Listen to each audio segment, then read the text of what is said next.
तो गाइस कैसे हैं आप सब लोग। म्यूरियम डीमन के एपिसोड 21 के साथ हाजिर हो। तो लास्ट एपिसोड के एंड पे हमने देखा था कि बच्चों की जो फील्ड ट्रिप है वो स्टार्ट हो चुकी है। तो यहाँ पर हमारे डूजुन को दिखाते हैं। डूजुन के साथ जुंजो खड़ी होती है। जुंजो से कहता है कि तुम वहाँ पर जाकर बाकी के सभी बच्चों के साथ गॉब्लिन्स को क्यों नहीं मार रही, तुम यहाँ पर मेरे पास क्यों खड़ी हो। उसे कहते हैं कि यहाँ पर सीखने को कुछ भी नहीं है, हमें गॉब्लिन मॉन्स्टर्स को मारना, गॉब्लिन मॉन्स्टर्स को मारना कौन सा मुश्किल काम है। और ऊपर से ये सारे गॉब्लिन मॉन्स्टर्स तो है भी बहुत ज्यादा कमजोर। और डूजुन से कहते हैं कि मिस्टर क्या तुम यहाँ पर हम सभी के इंचार्ज हो। तुम्हारा डूजुन से कहता है नहीं, मैं तो सिर्फ और सिर्फ एक असिस्टेंट हूँ, मैं यहाँ पर इंचार्ज नहीं हूँ। जुंजो से कहते हैं कि मुझे लगा ही था कि तुम किसी लायक नहीं हो, तुम तो सिर्फ और सिर्फ एक असिस्टेंट ही हो। तुम्हारा डूजुन से कहता है कि तुम अपने कमेंट्स को अपने पास ही रखो। साथ ही बॉस भी वहाँ पर पहुंच जाते हैं। बॉस जुंजो को देखने के बाद कहते हैं लड़की मुझे लगता है कि तुम बहुत ज्यादा डर रही हो, ये गोब्लिन मॉन्स्टर्स तो बहुत ज्यादा कमजोर मॉन्स्टर्स हैं, और जाकर गोब्लिन मॉन्स्टर्स का शिकार करो। हाँ तुम पहली बार यहाँ पर आई तो हो सकता है किसी वजह से तुम्हें डर लग रहा, तुम्हें परेशान होने की जरूरत नहीं है। तीनों लोग यहाँ पर मौजूद है, अगर यहाँ पर तुम्हें मुश्किल होती है तो हम तीनों यहाँ पर तुम्हें बचाने के लिए मौजूद है, इसलिए जाओ जाकर मॉन्स्टर्स का शिकार करो। तो जुंजो से कहती है कि तुम्हें यहाँ पर किसने कहा कि मुझे तुम्हारी प्रोटेक्शन की जरूरत है, ये तो वक्त आने पर ही पता चलेगा किसे किसकी प्रोटेक्शन की जरूरत है। मुझे नहीं लगता कि तुम्हारे पास तो यहाँ पर से भागने का स्टेमिना भी होगा, तुम तो भाग भी नहीं पाओगे, सबसे पहले तुम ही मरोगे। इस बात से चीफ बहुत ज्यादा गुस्सा हो जाते हैं। चीफ कहते हैं तुम कमीनी लड़की कहीं कि तुम ये किस तरह की बातें किए जा रही हो, और जाकर दूसरे बच्चों के साथ खेलो वरना मैं यहाँ पर तुम्हें सजा दूंगा। तुम यहाँ पर बड़े लोगों के काम में अपनी टांग मत अड़ाओ। बस यहाँ पर जुंजो के ऊपर गुस्सा कर रहे होते, इसी वक्त जुक्सो भागता है उसके पास आता है, उसके कान में कहता है बॉस से तुम क्या कर रहे हो, ये लड़की तुम्हें पता है कौन है, ये ली जुंजो है, जुंजो जो कि स्वर्ड एम्परर की छोटी बहन है। ये बात सुनने के बाद बॉस बहुत ज्यादा घबरा जाते हैं। फिर साथ ही अपने पास वाटर बॉटल लेते हुए आगे तरफ भागते हैं और कहते हैं कि मिस जुंजो यहाँ पर देखो, मैं तुम्हारे लिए पानी लेकर आया हूँ, तुम कहाँ पर जा रही हो, तुम्हें मॉन्स्टर्स का शिकार करने की जरूरत भी नहीं है। तो युक्सु कहता है कि मुझे लगता है कि अब बॉस को यहाँ पर बहुत ज्यादा हार्ड डे गुजारना पड़ेगा क्योंकि बॉस ने यहाँ पर गलती कर दी। तो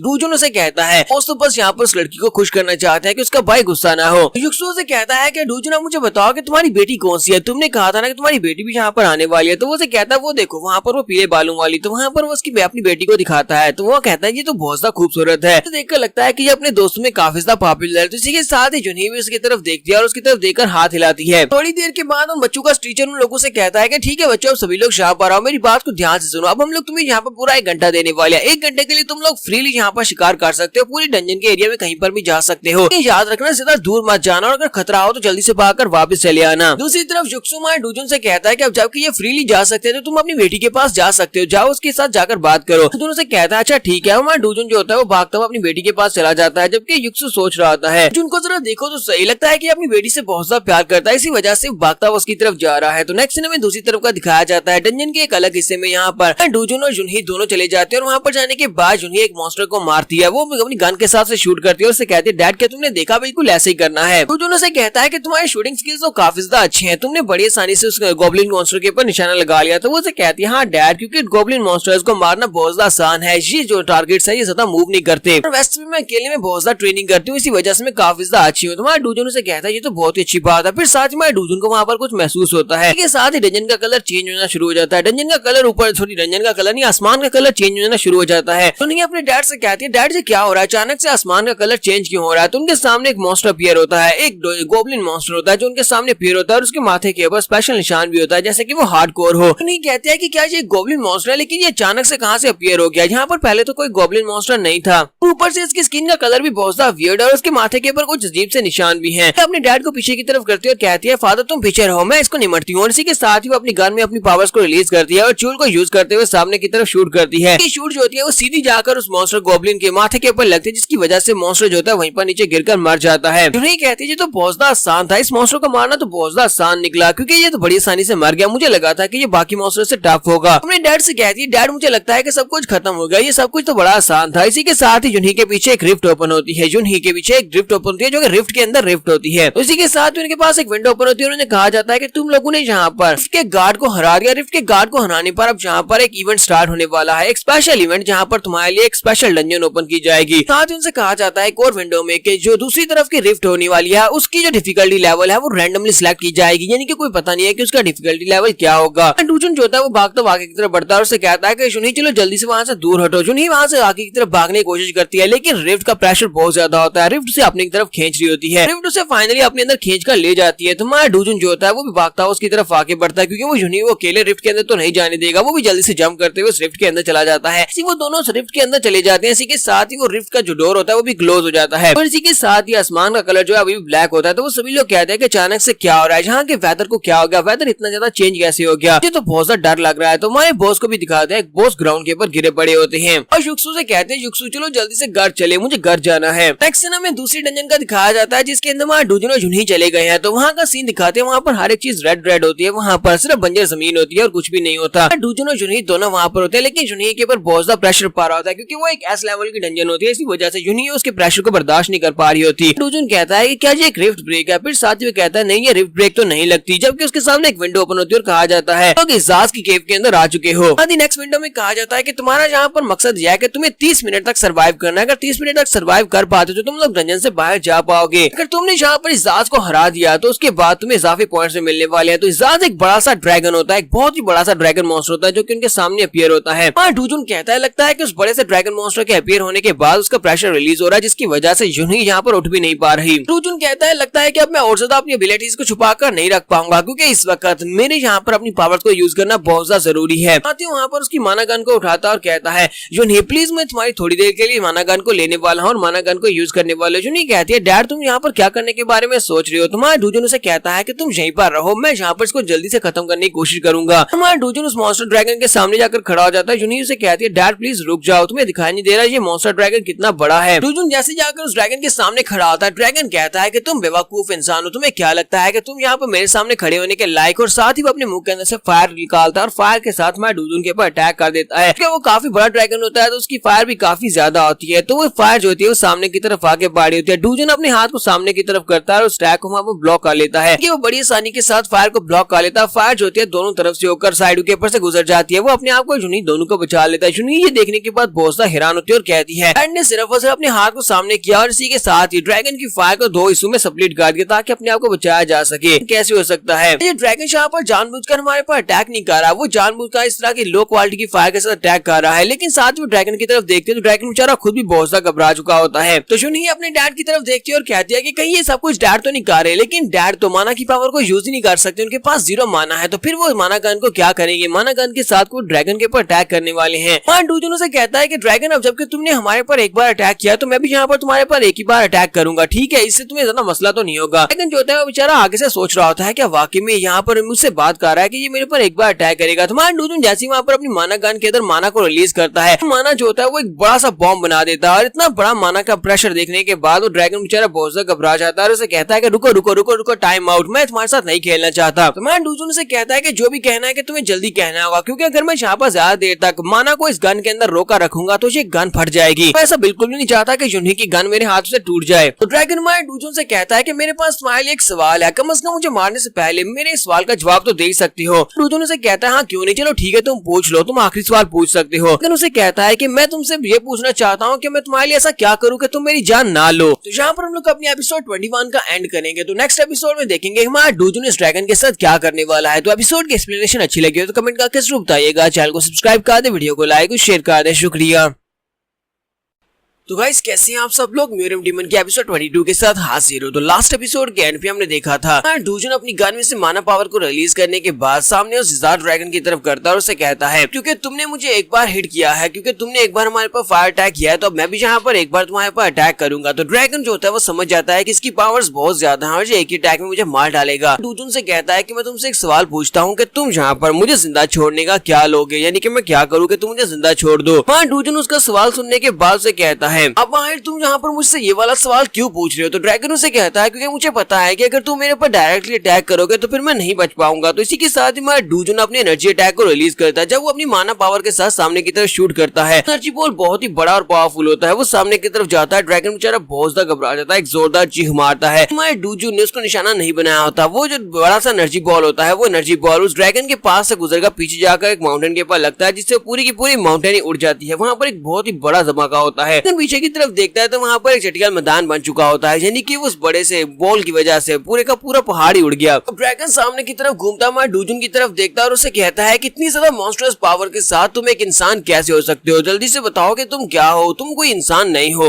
तुम्हारा डूजुन से कहता है कि अपनी बकवास बंद करो, तुमने यहाँ पर कहा कि मैं तुम्हारे लिए ऐसा क्या करूँ कि तुम मुझे जिंदा छोड़ दो, तो फिर तुम्हें यहाँ पर जानना है तो मैं तुम्हें बताता हूँ। लेकिन उसे कहता है हाँ मुझे बताओ कि मैं ऐसा क्या करूँ कि तुम मुझे जिंदा छोड़ दो। तुम्हारा डूजुन से कहता है क्या वाकई में। ठीक है, साथ ही डूजुन जल्दी से जंप करते हुए ऊपर जाता है और उसे कहता है कि सबसे पहले तो यहाँ पर तुम्हें 2-4 बार हिट लगाऊंगा क्योंकि तुम्हें यहाँ पर सजा तो मिलनी चाहिए क्योंकि तुमने यहाँ पर पहले हमारे पर फायर अटैक किया था। अर्जुन जल्दी से जंप करते ऊपर चला जाता है। ऊपर जाने के बाद वो उसके सर में किक मारता है। जैसे वो उसके सर में किक मारता है, ड्रैगन बेचारा ऊपर से नीचे ग्राउंड के ऊपर गिर जाता है। उसके सर में भी काफी पावरफुल हिट लगती है। ड्रैगन अपना सर पकड़कर वहाँ पर चिल्लाना शुरू कर देता है और कहता है कि तुमने तो मेरा सर तोड़ दिया। तो फिर मैं डूजुन से कहता है कि चलो अब यहाँ पर हम लोग ट्रेनिंग करते हैं कि तुम यहाँ पर किस तरह किसी के साथ अच्छे से पेश आ सकते हो और उसके ऊपर अटैक तो बिल्कुल भी नहीं करना। कहता है कि यहाँ पर हो क्या रहा है, तुम मेरे साथ करना क्या चाहते हो। तुम्हारा डूजुन से कहता है कि मैं तुम्हारे साथ ये करना चाहता हूँ कि आज के बाद से कोई भी बैड ड्रैगन नहीं बल्कि आज के बाद से तुम एक गुड ड्रैगन हो, तुम हमारे साथ ही रहने वाले हो, तुम एक अच्छे ड्रैगन बनकर हमारे साथ रहोगे और जुनही के प्रोटेक्टर बनोगे। तो यहीं पर मैं जुनही एक बैकग्राउंड स्टोरी बताती है और कहती है कि आज तकरीबन 10 साल पहले एक ड्रैगन जिसका नाम मासालीस था वो अपीयर हुआ था। उस ड्रैगन को हराने के लिए बहुत सारे हंटर्स ने हिस्सा लिया था, बहुत सारे हंटर्स ने मिलकर उस ड्रैगन को हराया था। यहाँ तक कि 3 एस रैंक के हंटर्स जो थे फाइनली एंड के ऊपर जाकर उन्होंने उससे फाइट की, लेकिन वो बहुत ही बुरी तरह जख्मी हो गए, तब जाकर वो मासालीस को हरा पाए थे। लेकिन यहाँ पर ये वाला जो ड्रैगन है ये उस ड्रैगन के साइज के डबल साइज से भी ज्यादा बड़ा है। डैड ने यहाँ पर अकेले इस ड्रैगन को हरा दिया, ऐसा कैसे हो सकता है। जबकि उसके डैड जो होते हैं वो ड्रैगन के ऊपर खड़े होते हैं और ड्रैगन से वहाँ पर पुशअप्स करवा रहे होते हैं। वो उसे कहते हैं कि चलो जल्दी से अपने बाजू को और ज्यादा फैलाओ और चेस्ट को नीचे करो। यहाँ पर ओबीडिएंट होना चाहिए, तुम्हें यहाँ पर किसी के सामने अपना सर झुकाना सीखना चाहिए कि तुम और ज्यादा नहीं होना चाहते। चलो फिर ठीक है, लगता है कि तुम्हें 6 टन और ज्यादा पावर चाहिए। इसके साथ ही हमारा डूजुन अपने पाँव को उठाता है और उसे कहता है कि 6 टन की एक और की तुम्हारे ऊपर आने वाली है, चलो जल्दी से और ज्यादा झुको। उसे कहता है सर सर प्लीज ऐसा मत करना, मैं अभी करता हूँ, मैं अभी झुकता हूँ। जुनही कहती है आखिर मेरे डैड हैं कौन, ये इतने ज्यादा पावरफुल कैसे हो सकते हैं। वहाँ डूजुन उस ड्रैगन से कहता है कि तुम्हारे कहने के मुताबिक तुम एक बहुत ही पावरफुल ड्रैगन हो, यानी बाकी के सभी ड्रैगन से बहुत ज्यादा स्ट्रॉन्गर हो, जहाँ तक कि तुम एक कोकर मॉन्स्टर से भी ज्यादा स्ट्रॉन्ग हो। क्या ऐसी बात है? लेकिन उसे कहता हाँ सर वैसी बात है, मैं बहुत ज्यादा पावरफुल हूँ, मेरे माथे के ऊपर एक का निशान लिखा हुआ, इसका मतलब यह है कि मैं पहले नंबर का फर्स्ट ड्रैगन हूँ, मैं तुम्हारे बहुत ज्यादा काम आ सकता हूँ, प्लीज मुझे मारना मत, मुझे अपने साथ ले चलो। तुम्हारा डूजुन से कहता है क्या वाकई में। साथ ही वो सोच रहा होता है कि जुनही के लिए ये एक बहुत ही अच्छा वॉच डॉग बनेगा, यानी कि वो ये उसकी रक्षा कर सकता है। हालांकि ये काफी बड़ा बेवकूफ है, लेकिन फिर भी मुझे लगता है कि अगर मैं इसे घर के ऊपर जुनही के साथ छोड़कर जाऊंगा तो मुझे काफी ज्यादा आसानी रहेगी और ना ही मैं ज्यादा परेशान होऊंगा जुनही के बारे में, क्योंकि ये उसकी प्रोटेक्शन कर सकता है। कम से कम ये अपने साइज को बढ़ा करके दुश्मन को वैसे ही डरा सकता है। जुनही आंखें पड़ती है और हमारे डूजुन से कहती है कि डैड आपको नहीं लगता कि अब हमें यहाँ से वापस चले जाना चाहिए। तुम्हारा डूजुन उसे कहता है हाँ क्यों नहीं चलती है। वो भी जंप करते हुए नीचे उतर आता है और कहता है कि चलो फिर ठीक है चलते हैं। इसी के साथ हमारा डूजुन से कहता है लेकिन इससे पहले कि हम लोग इस डंजन से बाहर निकले मुझे तुम्हारे साथ कुछ डिस्कस करना है। जुनही उसे कहती है कि डैड आपको यहाँ पर ये सब कुछ कहने की जरूरत नहीं है, मैं अच्छी तरह से जानती हूँ कि आप क्या चाहते हैं। आप चाहते हैं कि आप इस सारी बात को सीक्रेट रखें, मैं इस बात को सीक्रेट रखूंगी। डूजुन से कहता है कि तुम इतनी आसानी से ये बात कैसे मान गई कि इस बात को सीक्रेट रखा जाए। तो जुनही कहती है क्योंकि हम दोनों ही फैमिली हैं, नहीं चाहती कि आपकी सीक्रेट्स किसी दूसरे को पता चले। मुझे लगता है कि आपके पास अपनी कोई ना कोई वजह होगी ये सारी बातें किसी को ना बताने की वजह से मैं भी आपके सीक्रेट को सीक्रेट ही रखूंगी। डूजुन से कहता है अच्छा ये बात है तो फिर ठीक है चलो यहाँ से चलते हैं। इसी के साथ ही हमारा डूजुन उस बड़े ड्रैगन की तरफ देखता है और उसे कहता है क्या तुम हमारे साथ इसी तरह जाने वाली हो। ड्रैगन हैरान होकर उसकी तरफ देखता है और कहता है कि तुम्हें क्या लगता है कि मैं किस तरह तुम्हारे साथ जाऊंगा, मैं इसी तरह ही जाऊंगा ना। तुम्हारा डूजुन से कहता है कि तुम अपनी फिजिकल फॉर्म को चेंज कर सकते हो, मुझे पता है तुम ऐसा कर सकते हो, जल्दी से अपनी फिजिकल फॉर्म को चेंज करो, कोई क्यूट सी चीज बन जाओ, क्योंकि अगर तुम इस तरह बड़े से ड्रैगन बनकर जाओगे तो सभी लोगों का ध्यान तुम्हारी तरफ ही आएगा। अगर तुमने यहाँ पर रैशली बिहेव किया तो फिर तुम्हें मैं बता दूं कि तुम्हारे साथ बिल्कुल भी अच्छा नहीं होने वाला। ड्रैगन उसे कहता है कि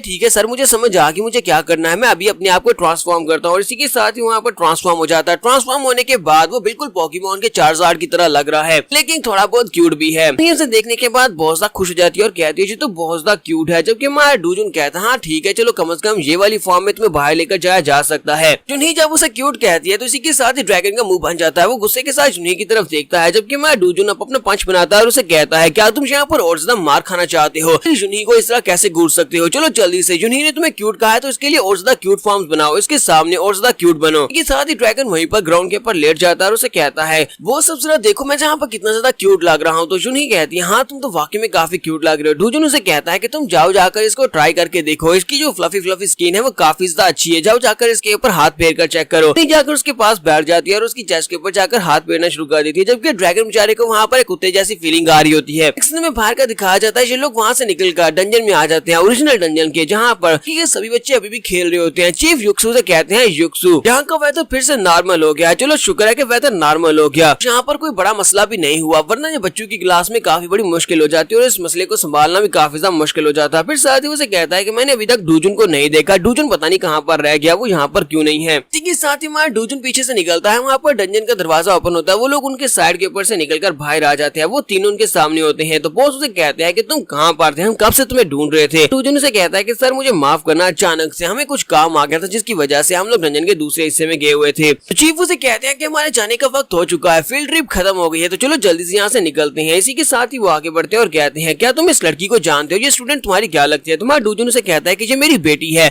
बात सुनने के बाद कहते हैं क्या ये तुम्हारी बेटी है, लेकिन तुम्हारी तो शादी नहीं हुई। डूजुन उसे कहता है कि बॉस यहाँ पर कुछ स्पेशल सर्कमस्टेंसेस है, मैं आपको सारी बात डिटेल में नहीं बता सकता, इसलिए प्लीज मुझे माफ करना, आप इसको मेरी बेटी ही समझे। आपके बॉस आगे बढ़ता है और उसे कहता है कि हाँ ठीक है मैं समझ सकता हूँ तुम्हारे जज्बात को, क्योंकि तुम बहुत ज्यादा यंग होगे तभी तुमने ये कांड कर दिया होगा, कोई बात नहीं, सभी लोग जब छोटे होते हैं तब लोग कोई ना कोई गलतियां करते हैं। उन्हीं यहाँ पर चीफ को ग्रीट करते हुए उसे अपना नाम बताती है और कहते हैं कि मेरा नाम सियोल जुनही है और मैं आपको ग्रीट करती हूँ। तो मास्टर जो चीफ जो होते हैं वो उसकी बात सुनने के बाद काफी हैरान होते हैं, क्योंकि जुनही का नाम के साथ सियोल लगा हुआ है, तो उसी वजह से वो सभी लोग काफी ज्यादा हैरान होते हैं कि इसके नाम के साथ सियोल क्यों लगा हुआ है। डूजुन फिर से बॉस से कहता है कि बॉस आपको ज्यादा कंफ्यूज होने की जरूरत नहीं है, मैंने आपको बोला ना कि मैं आपको ज्यादा डिटेल्स नहीं दे सकता। वॉन युक्सुक भी आगे बढ़ता है और उसे कहता है कि मेरा नाम वॉन युक्सुक है और मैं तुम्हारे डैड का को पार्टनर हूँ। जुनही से कहती है कि हाँ मैंने डैड से आपके बारे में बहुत कुछ सुना है, डैड हमेशा आपकी तारीफें करते हैं कि आप एक बहुत ही अच्छे इंसान और हमेशा उनके साथ अपना काम बांटते हैं, इसी वजह से डैड आपकी बहुत सारी तारीफें करते हैं। ये लोग वहाँ पर दूसरी तरफ बातें कर रहे होते हैं, उसी वक्त चीफ की नजर ड्रैगन के ऊपर पड़ती है। तो चीफ आगे बढ़ते हैं और कहते हैं कि ये अजीब सा पपी सा क्या है, ये पपी तुम कहाँ से लेकर आए हो, तुम लोगों ने इसके बालों को कलर किया हुआ है, क्योंकि मैंने इस कलर का डॉगी पहले कभी नहीं देखा, ऊपर से इसके तो सिंग भी है, ये कौन सी नस्ल का डॉगी है। जबकि हमारा डूजुन दूर से उसे इशारा करके कह रहा होता है कि अगर तुमने यहाँ पर कुछ भी किया, उल्टा सुल्टा किया, तो फिर मैं तुम्हें मार डालूंगा, इसलिए चुपचाप यहाँ पर खड़े रहो, बॉस हमारे साथ जो भी कर रहे हैं उसे करने दो। तो बॉस उसकी गाल खींचते हैं तो उसके बड़े बड़े दांत उन्हें दिखाई देते हैं, तो वो उसे कहता है कि इसे वेटरन डॉक्टर के पास लेकर जाओ, इसके दांत देखो कितने बड़े बड़े हैं, इसके दांत तो कटवा दो, हमें किसी को काट लेगा। साथ ही बॉस ड्रैगन को उठा लेते हैं। तो यहाँ पर हम लोग अपनी एपिसोड 22 का एंड करेंगे। एपिसोड की एक्सप्लेनेशन अच्छी लगी हो तो कमेंट करके जरूर बताइएगा, चैनल को सब्सक्राइब कर दे, वीडियो को लाइक और शेयर कर दे, शुक्रिया। तो म्यूरियम डीमन की लास्ट एपिसोड के एंड पे हमने देखा था कि बॉस जो होते हैं वो उस ड्रैगन को उठा लेते हैं, उसकी गाल खींच रहे होते हैं और साथ ही उसको पूरी तरह से एनालाइज कर रहे होते हैं कि आखिर ये कौन सी नस्ल का कुत्ता है। बेचारा ड्रैगन जो होता है वो इस बात से काफी गुस्सा हो रहा होता है कि वो काफी ज्यादा गुस्सा हो रहा होता है। इसी वजह से बॉस जो होते हैं वो उसे कहते हैं डूजुन ये देखो, ये तुम्हारा डॉग जो है मुझे काटने की कोशिश कर रहा है, ये तो एक बहुत ही बुरा कुत्ता है, इसको जाकर तुम्हें और ज्यादा ट्रेनिंग देने की जरूरत है। युक्सुन के पास आता है, उसे कहता है कि बॉस मुझे नहीं लगता कि ये कोई डॉग है, क्योंकि इसे देखकर तो कहीं से भी ये डॉग नहीं लग रहा। डूजुन उन लोगों से कहता है कि ये हमारा पेट है जो कि यहाँ से आज के बाद से हमारी हेल्प करेगा, ये हमें डंजन से मिला है, ये कोई डॉग नहीं है। मैंने यहाँ पर नई एबिलिटीज को अवेकन किया है, टेमर की एबिलिटीज के मैं किसी भी एनिमल को टेम कर सकता हूँ। ये बात सुनने के बाद बॉस और युक्सु दोनों ही काफी ज्यादा हैरान हो जाते हैं। उससे कहते हैं कि क्या वाकई में तुमने यहाँ पर अवेकनिंग किया, क्या तुम्हारी पावर्स अवेकन हुई है, क्या तुमने यहाँ पर नया स्किल अवेकन किया है जिसको टेमिंग कहते हैं। तो युक्सु से कहता है कि डूजुन क्या तुम भी आज के बाद एक हंटर बनकर काम करना चाहोगे। तुम्हारा डूजुन कहता है नहीं मैं हंटर बन के काम नहीं करना चाहता, मैं जहाँ पर मैं वहीं पर ही खुश हूँ। बस सोच रहा हूँ कि नया वाला जो स्किल है जिससे मैं दूसरे वाले जानवरों को टेम कर सकता हूँ, इस स्किल की मदद से मुझे काफी ज्यादा मदद मिलेगी जब हम लोग डंजन्स को क्लियर करने के लिए जाएंगे। बस कहते हैं कि चलो शुक्र है, मैं तो यहाँ पर बहुत ज्यादा घबरा गया था कि तुम ये हमें छोड़कर चले जाओगे क्योंकि तुम भी एक हंटर बन चुके हो। इसके साथ ही वो ड्रैगन को नीचे उतार देते हैं और कहते हैं कि जाओ जाकर जड़ी बूटियां खाओ या जो भी तुम खाते हो। और वो डूजुन से कहते हैं चलो ठीक है अब हम लोग यहाँ से निकलते हैं क्योंकि ये काम यहाँ पर खत्म हो गया और यहाँ से जाने के बाद मैं तुम्हें ड्रिंक्स पिलाऊंगा। डूजुन तुम्हें ड्रिंक्स पिलाऊंगा क्योंकि तुम हमें छोड़कर नहीं जा रहे। फिर वो जुनही से कहते हैं बेटा जुनही क्यों ना तुम भी हमारे साथ चलो, मैं तुम्हें वहाँ पर काम के बारे में एडवाइस भी दे सकता हूँ। तुम्हें पता है कि हम लोग अपने रिस्क मैनेजमेंट डिपार्टमेंट में क्या काम करते हैं और साथ ही वो उसे सारी डिटेल्स बताना स्टार्ट करते हैं और सब कुछ उसे बता देते हैं। जुनही उनकी बातें सुनने के बाद कहते हैं हाँ ठीक है मुझे समझ आ गई, अब तो काफी अच्छा काम करते हैं। ये साइड के ऊपर दिखाते हैं शुंजो को, दिखाते हैं कि शुंजो जो होती है वो शुंजो ड्रैगन के सामने आती है और ड्रैगन को आकर देख रही होती है। हालांकि ड्रैगन उसके सामने क्यूट सा बनकर खड़ा होता है, लेकिन इसी के साथ ही शुंजो से देखकर बहुत ज्यादा हैरान होती है और कहती है कि इम्पॉसिबल, ऐसा बिल्कुल भी नहीं हो सकता। तो यहाँ से नेक्स्ट सीन जो होता है हमारे डूजुन के घर का दिखाया जाता है। डूजुन और जुनही दोनों ही अपनी टेबल के ऊपर बैठे खाना खा रहे होते हैं। डूजुन खाना खाने के बाद उसकी तारीफ करता है तो इस बात से जुनही काफी ज्यादा खुश होती है। तुम्हारा डूजुन से कहता है कि आज डिशेज मैं धो दूंगा, तो वो उसे कहती है नहीं तुम्हें डिशेज धोने की जरूरत नहीं है, डैड डिशेज में खुद ही धो लूंगी। डूजुन से कहता है कि जुनही मुझे लगता है कि मेरा सीक्रेट जानने के बाद से तुम कुछ ज्यादा ओवर एक्टिंग कर रही हो। उसे कहती है नहीं डैड ऐसी कोई बात नहीं, मैं कोई भी ओवर एक्टिंग नहीं कर रही। और वो बर्तन लेकर साइड के ऊपर चली जाती है उन्हें धोने के लिए और साथ ही वहाँ पर जाकर सोच रही होती है उस दिन जो मैंने देखा है वो सब कुछ देखने के बाद यहाँ पर सब कुछ नॉर्मल कैसे चल सकता है। मैंने जो देखा था वो बहुत ज्यादा हैरान करने वाला था और उसके बाद हम दोनों का रिलेशनशिप इतना नॉर्मल नहीं हो सकता। साथ ही वो सोच रही होती है कि मैं पता नहीं कैसी कैसी बातें कर रही थी। मैं अपने डैड से कह रही थी कि मैं तुम्हें प्रोटेक्ट करूंगी और मैं तुम्हें यहाँ पर ट्रेनिंग दूंगी, जबकि डैड तो मुझसे भी बड़े एक बहुत ही पावरफुल हंटर हैं। यहाँ पर मेरी ट्रेनिंग की बिल्कुल भी जरूरत नहीं है। अब मुझे यहाँ पर बहुत ज्यादा शर्मिंदगी हो रही है। बेचारी वहीं पर चिल्लाना शुरू कर देती है और साथ ही फिर तेजी तेजी के साथ बर्तन धोना शुरू कर देती है। माँ डूजन सोच रहा था इस बेचारी को क्या हुआ। इसी के साथ ही माँ डूजन की नजर सात ड्रैगन के ऊपर पड़ती है। तो ड्रैगन जिसका नाम उन्होंने अब जोंग रख दिया है। तो जोंग जो होता है वो दीवार की तरफ मुंह करके खड़े रहने की उसको सजा मिली थी डूजन की तरफ से, लेकिन वहाँ पर साइड के ऊपर टीवी देख रहा होता है। टीवी देखकर कहता है कि ये कमीना लड़का देखो जरा यहाँ पर किस तरह लड़की से ब्रेकअप कर रहा है। तो माँ डूजन ये देखने के बाद गुस्सा हो जाता है और उसे कहता है कि तुम क्या कर रहे हो, मैंने तुम्हें दीवार की तरफ मुंह करके खड़े रहने का कहा था, ना कि टीवी देखने का कहा था। इसके साथ ही ड्रैगन जो होता है वहाँ पर उसके सामने फिर से झुक जाता है और उसे कहता है कि प्लीज मुझे माफ करना। तुम्हारा डूजन कहता है किस बात के लिए। वो कहता है क्योंकि मैंने मिसबिहेव किया, जो तुमने कहा था मैंने वो माना नहीं। साथ ही बेचारे का पेट गुड़गुड़ करना शुरू कर देता है क्योंकि उस बेचारे ने कुछ खाया नहीं है। डूजन कहता है चलो जल्दी से उठ जाओ। तो इसी के साथ ही जुनी आती है और कहती है